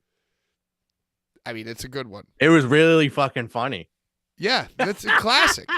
With Gonzo and Riz and Yeah, like the rats running around in the little tuxedos and shit. yeah, and the Kermit and like the little baby Tiny Tim Kermit. Yeah, the baby Kermit. Merry Christmas, everyone. And then like Miss Piggy and then like baby Miss Piggy or Who was Scrooge though? It was a real guy was Scrooge, right? Scrooge was Alfred from the Dark Knight series, the Christopher Nolan. Michael Caine, yeah. This Dude, one I didn't wasn't even remember that. I knew that he was a real guy. transformation. Like the Muppets were really funny, but like the transformation of him to like his arc, Scrooge's arc came like too quickly. Like it was within like the first Ghost. He's just like, Oh, okay. I'll just, he's talking to Jacob Marley or whatever, or like the two old dudes that are supposed to be Jacob Marley, in this one. The two old dudes. Yeah, the two old dudes. Yo, and if I'm not mistaken, isn't the Ghost of Christmas Future also terrifying in this movie too?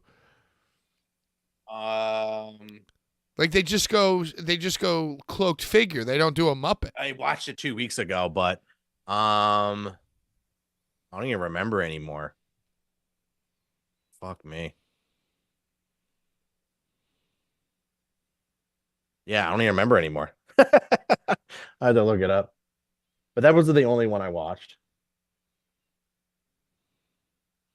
So tell me about your Christmas journey after you got finished with A Christmas Carol. I also watched Bad Santa. Oh, Billy Bob. When was the last time you watched Bad Santa? I probably watched it once in my entire life and never again. I've never watched it like all the way through. It's pretty funny.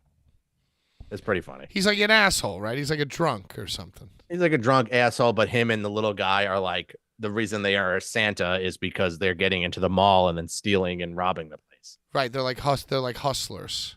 Yeah. The little elf guy, right? They're like partners. It's really funny because he's like living at this kid's house, and the kid just lives with his grandma or something like that, but she's always out of it, and he's just like staying in the house. He's like squatting in this home. It's really fucking weird. And then he just gets shot at the end and then lives. I don't know how that happened. All right, and then it's a Christmas miracle. It was a Christmas miracle, yeah. And then I watched Home Alone 1 and 2. Oh yeah, classics. How violent are these films? Every one of these traps could kill any normal man. He has a death match in his house. He gets body slammed on micro machines. He definitely. The one part I was thinking of, like, when like they slip on the cars. Yo, that's a massive back bump right there. All these moves are back bump. I mean, the back bump when Marv steps on the nail and falls like all the way down. The nail, right? I hate that part. I fucking hate that part. And then he hits the ground. Oh yeah, tons of back bumps, but they don't see the cars. Like they're in either room, and then they don't see. Like they're looking at you. If they're like this, and they're like they don't see all the cars on the ground, and they just go. Whoop! Yeah, wouldn't you like? Even if there was just one car on the ground. By the way, in that perfectly clean house. Yeah. You'd like some your sort of peripheral would vision. Pick it up. Yeah, peripheral vision, or some sort of like. Not the wet bandits, dude. Not the wet bandits or the sticky bandits. Somebody told me, I didn't read this myself, but somebody told me that there was like an article in the Washington Post for the holidays, or like one of the posts celebrating Home Alone because it's like the 25th year or some shit. And Macaulay Culkin. I went. It was in theaters like a few years ago. I went and saw it in theaters. It wasn't a great experience, by the way, seeing an old film like that in theaters. Like it was like an old like cigarette burn. Like hell yeah. It was just not. It wasn't it, bro. So one of the posts made like an article about, like, you think about it. So do you remember where the family was going? You just watched it, so of course you do. They were going to Europe. They were going to Paris. They were going to France, and then the second one they go to New York. He goes to New York, but the family goes to Florida or somewhere tropical. Oh, see, I didn't know that. Yeah, right. He goes because he gets into the airport, but he follows the wrong coat. Right. Yeah, it's just, and a kid who had and then the wherewithal, then drops all the boarding passes, and he's like, "Oh, I have a ticket. Your family's on it. Yeah, I saw him. Yeah." And he gets on the flight, and he's like, they end up in New York, and he's like, "I'm in New York." Your voice is in my head. So what were you saying about the anniversary? So they were going to Paris. The reason why they were going to Paris is because like the guy's brother got a job there, and he like wanted the whole family to come to Paris, so he bought them all plane tickets to Paris. So the article was like, how much would it cost to fly your entire family to Paris? And it like broke down because the meme like, What did Mr. McAllister do that they lived in this house and the whole family was going to Paris? Yeah, It's yeah. like so. It's like it was like $80,000 or something. But like Oof. back then, it would have been like $20,000. You know, it was like a Yeah. fucking yuppie fucking newspaper bullshit thing. But yeah. this is interesting because that's like funny. That's the meme. Like, yo, look at this house. And how is it that a kid who made plans to basically murder the Wet Bandits Joe Pesci. got lost so easily in an airport by looking at a different coat? Yeah. Makes no sense. You know which Wet- piece and- of art I and- would love? and- I would love to have a framed copy of his map from One. Yeah. It's my house. I will My defend house. it. Bad guys. We'll fuck him up. Keep the change, you filthy animal. Yeah. There's so many like great fucking moments, like when he makes it look like there's a party going on in the house.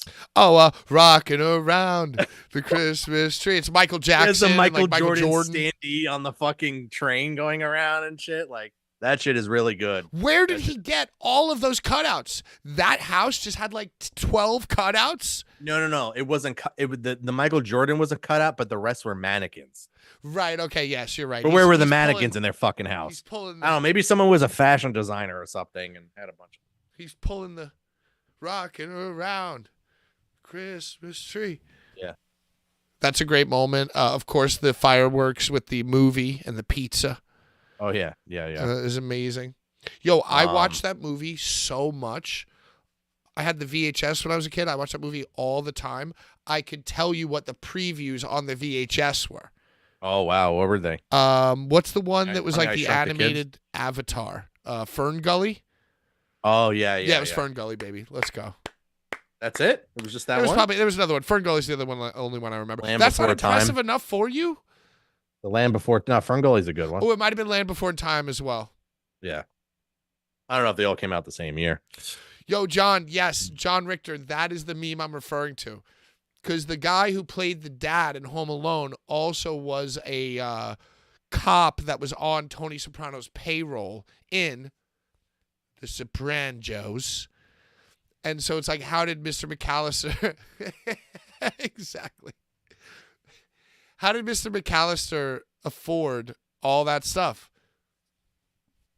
The Sopranos. By the way, side note, speaking of Tommy Cutlets, you know, his agent is like the meme, and his agent was inducted into the Italian American Hall of Fame. Do you know this? Oh, I didn't know that. But it was like before he became a meme, he was inducted, or maybe it was right after they inducted him into the thing, and you get like a jacket, you get like a green Is that jacket. green jacket he wore? And that's the jacket he wore. It's like the Italian American Hall of Fame jacket, right? And then you notice that MJF was inducted into the Jewish American I was Hall about to of Fame. say, did you see that? And he made an anti-Semitic thing. He did what? Did you see what he said? He compared, he's like, oh, being a fan of AEW or working in AEW and being hated on all the time is a lot like being Jewish and like, you know, having to be hated on and like anti-Semitic all the time, blah, blah, blah. He compared anti-Semitism to AEW. Yeah. He's like, just like my ancestors. I've had hardships too, but it just made me think because, you know, he was like all about it on social media, MJF, Maxwell Jacob Feinstein. And it's just funny, like, if Tommy DeVito's agent was inducted into the Italian American Hall of Fame, how cool is it to get inducted into the Jewish American? It just seems like the real Hall of Fame Italians and the real Hall of Fame Jews don't need to be inducted into the local Hall of Fame and get the like local Bobo Hall of Fame. yeah, exactly. I got a jacket. Oh, I'm going to be in the newspaper. Have you seen Nightmare Before Christmas? Are you a fan? Oh, of course. I saw that. I loved that movie at the time. Did you notice? I watched it last night, and I noticed like a lot of like Tim Burton references from like It's his Tim other Burton. movies. Yeah, like this Beetlejuice sandworm eating the gifts. Oh, yeah, that's true. At one point, the girl puts on a tree, and the bats shoot out of the tree, and that's from Batman Returns. Oh, wow. Well, Batman Returns is like my favorite Christmas movie. I haven't watched it this year yet. Do you think that Goodfellas is a Christmas movie? I saw people trying to say that Goodfellas was a Christmas movie. I don't know. I haven't seen Goodfellas that many times actually. Is it? Is the whole movie? Well, to me, Where's it's it- like the movie takes place over like years of time. So they cut to Christmas a few times, you know? Yeah, I wouldn't say that. I mean, like, do you think Die Hard really is? I mean, they do. I mean, if you're going to say that Batman Returns is a Christmas movie, you Batman gotta Returns definitely is. Then, It then you has got to say, if you're multiple going to. tree lightings, tons of snow. It's definitely a Christmas. Yeah, okay, but if you're going to go People that, don't remember that. People, for some reason, don't remember it, but it is 110%. Put it this way. Because look at it this way: Tim Burton's like 3 best films, or 3 of his like 5 best films, are Christmas films. There's, I think, Batman Returns is one of his best. Nightmare Before, What's the and third? Edward Scissorhands. Edward Scissorhands takes place during Christmas?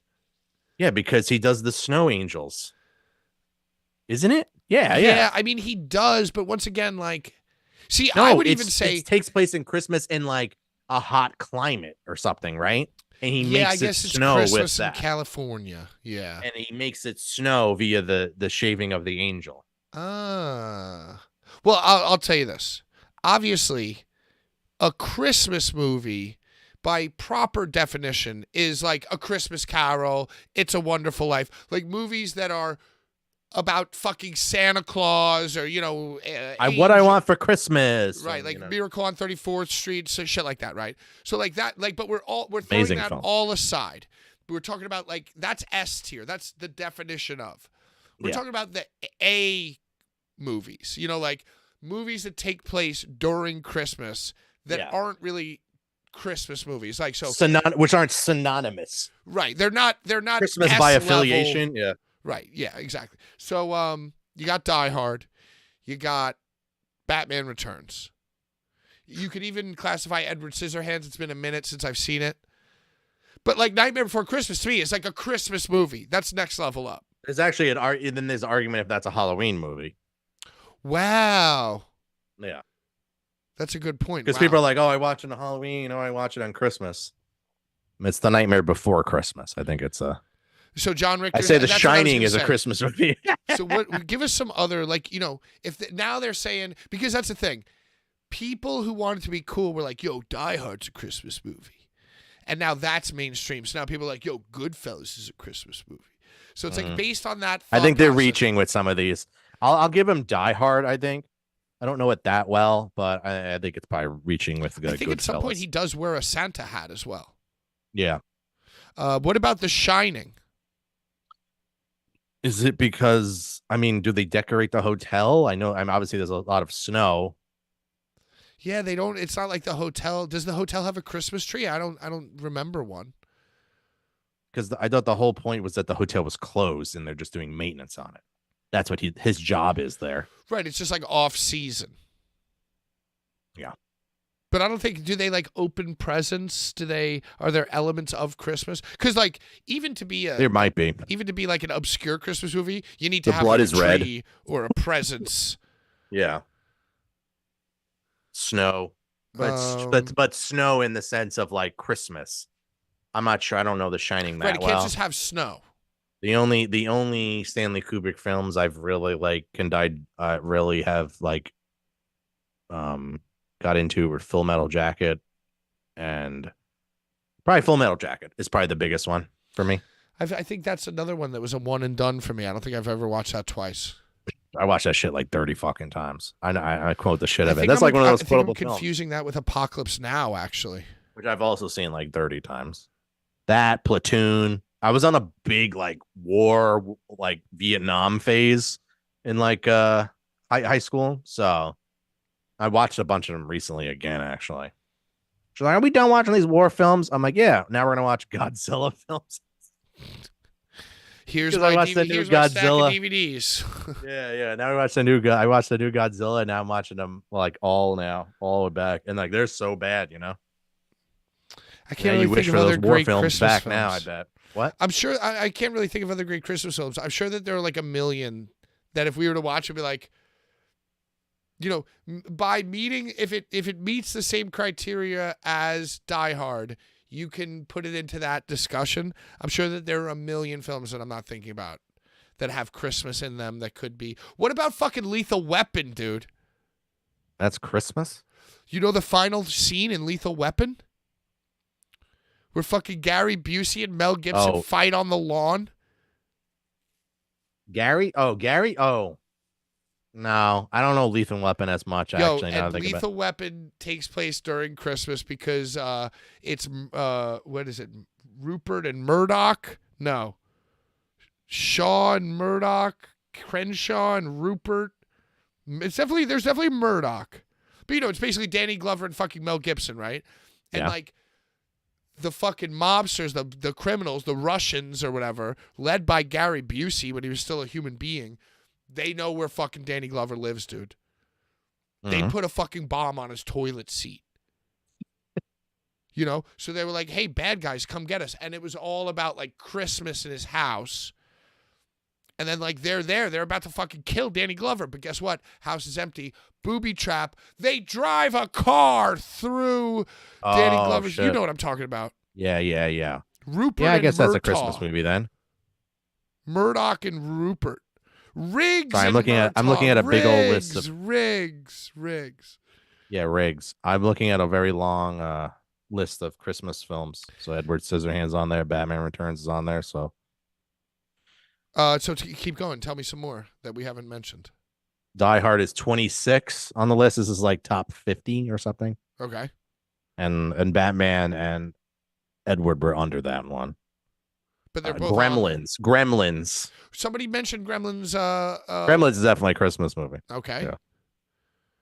Oh my God, my favorite. Black Christmas. Eyes Wide Shut, number 19. Oh, okay. Never seen it. Another Kubrick too. Another Kubrick. Little Women. Okay. Rudolph. Charlie Brown. Elf. Oh, Elf is a great. Entering the top 10 or top 11, Nightmare Before Christmas. Elf might be my favorite Christmas movie, like right now, as far as like Christmas movies go. Yeah, we watched that the other day too. I didn't put it on the list. I forgot. I'm not like, people are like all about Elf. Like just like, I've seen Elf like 50 times, like, but they've never seen like any other fucking films. They just like watch Elf. Hell You know what I mean? It's like, I don't know, it's got a weird like Muppet. Oh wait, so top 10, Christmas Carol from 1951. Okay. A Muppet Christmas Carol. Hell yeah. Number 8, Bad Santa. Overrated. Number 7, Miracle on 34th Street, which I also did watch. Number 6, Scrooged. So Bill Murray's Scrooge. I watched Bill that Murray too. getting there. 5, Home Alone. 4, White Christmas. 3, A Christmas Story. 2, National Lampoons. And number 1, of course, is It's a Wonderful Life. Wow, National Lampoon is a classic. It definitely is, but it's not one of my favorites. But it's not that funny. I don't know if it just doesn't hold up or, yeah.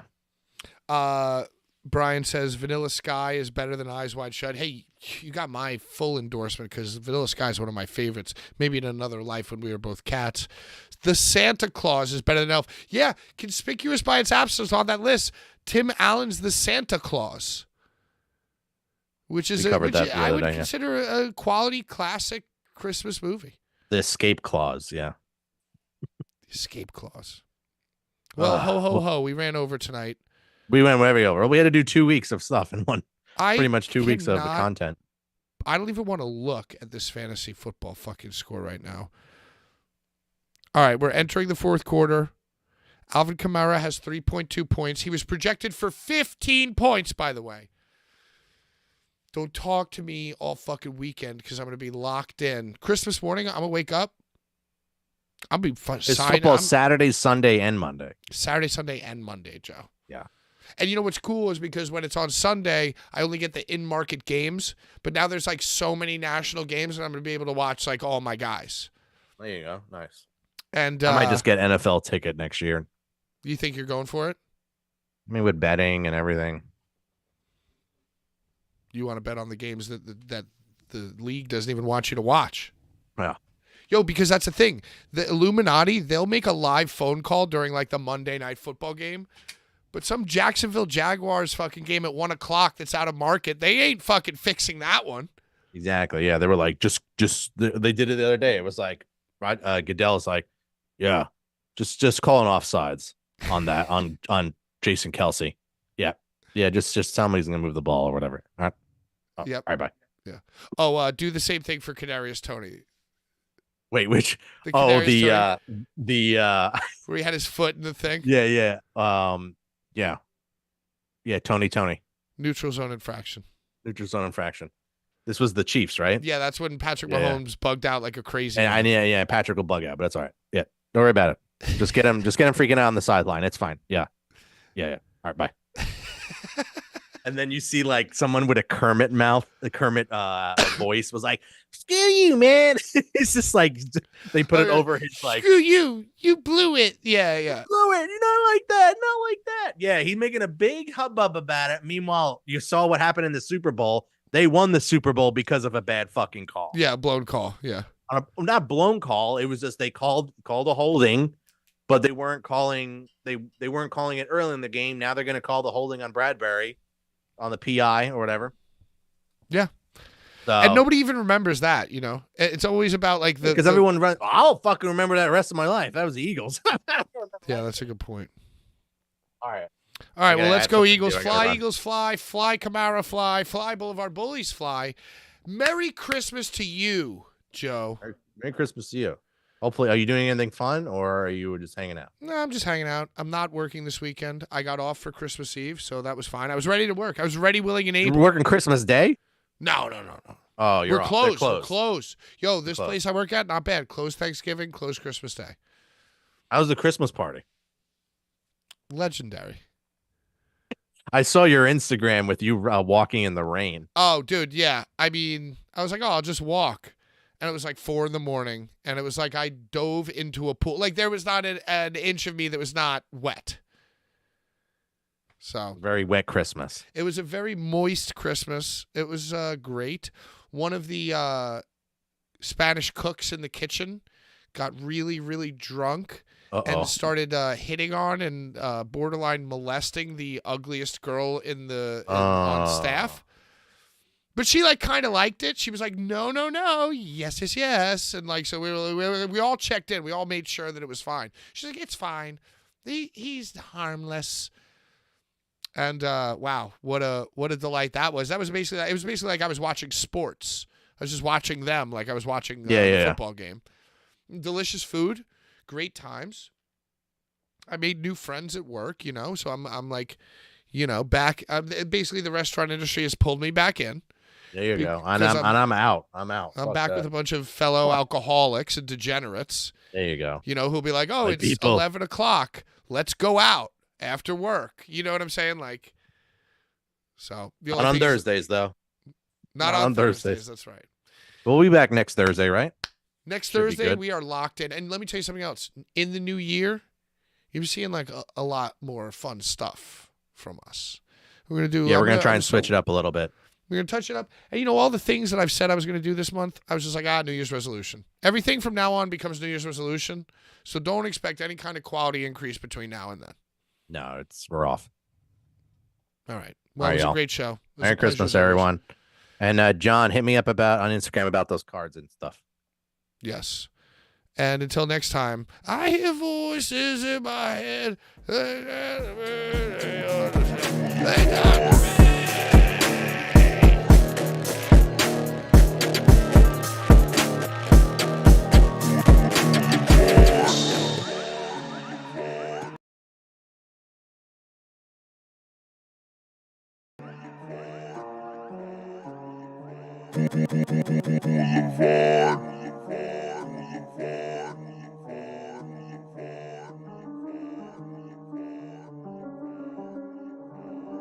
Oh, so Christ, may you burn in hell forever, forever, forever, forever, forever.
Oh, so Christ, may you burn in hell forever, forever, forever, forever, forever.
Oh, so Christ, may you burn in hell forever, forever, forever, forever, forever.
Oh, so Christ, may you burn in hell forever, forever, forever, forever, forever.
Oh, so Christ, may you burn in hell forever, forever, forever, forever, forever.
Oh,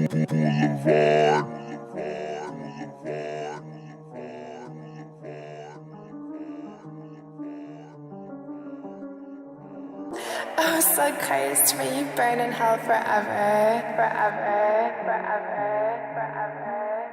forever,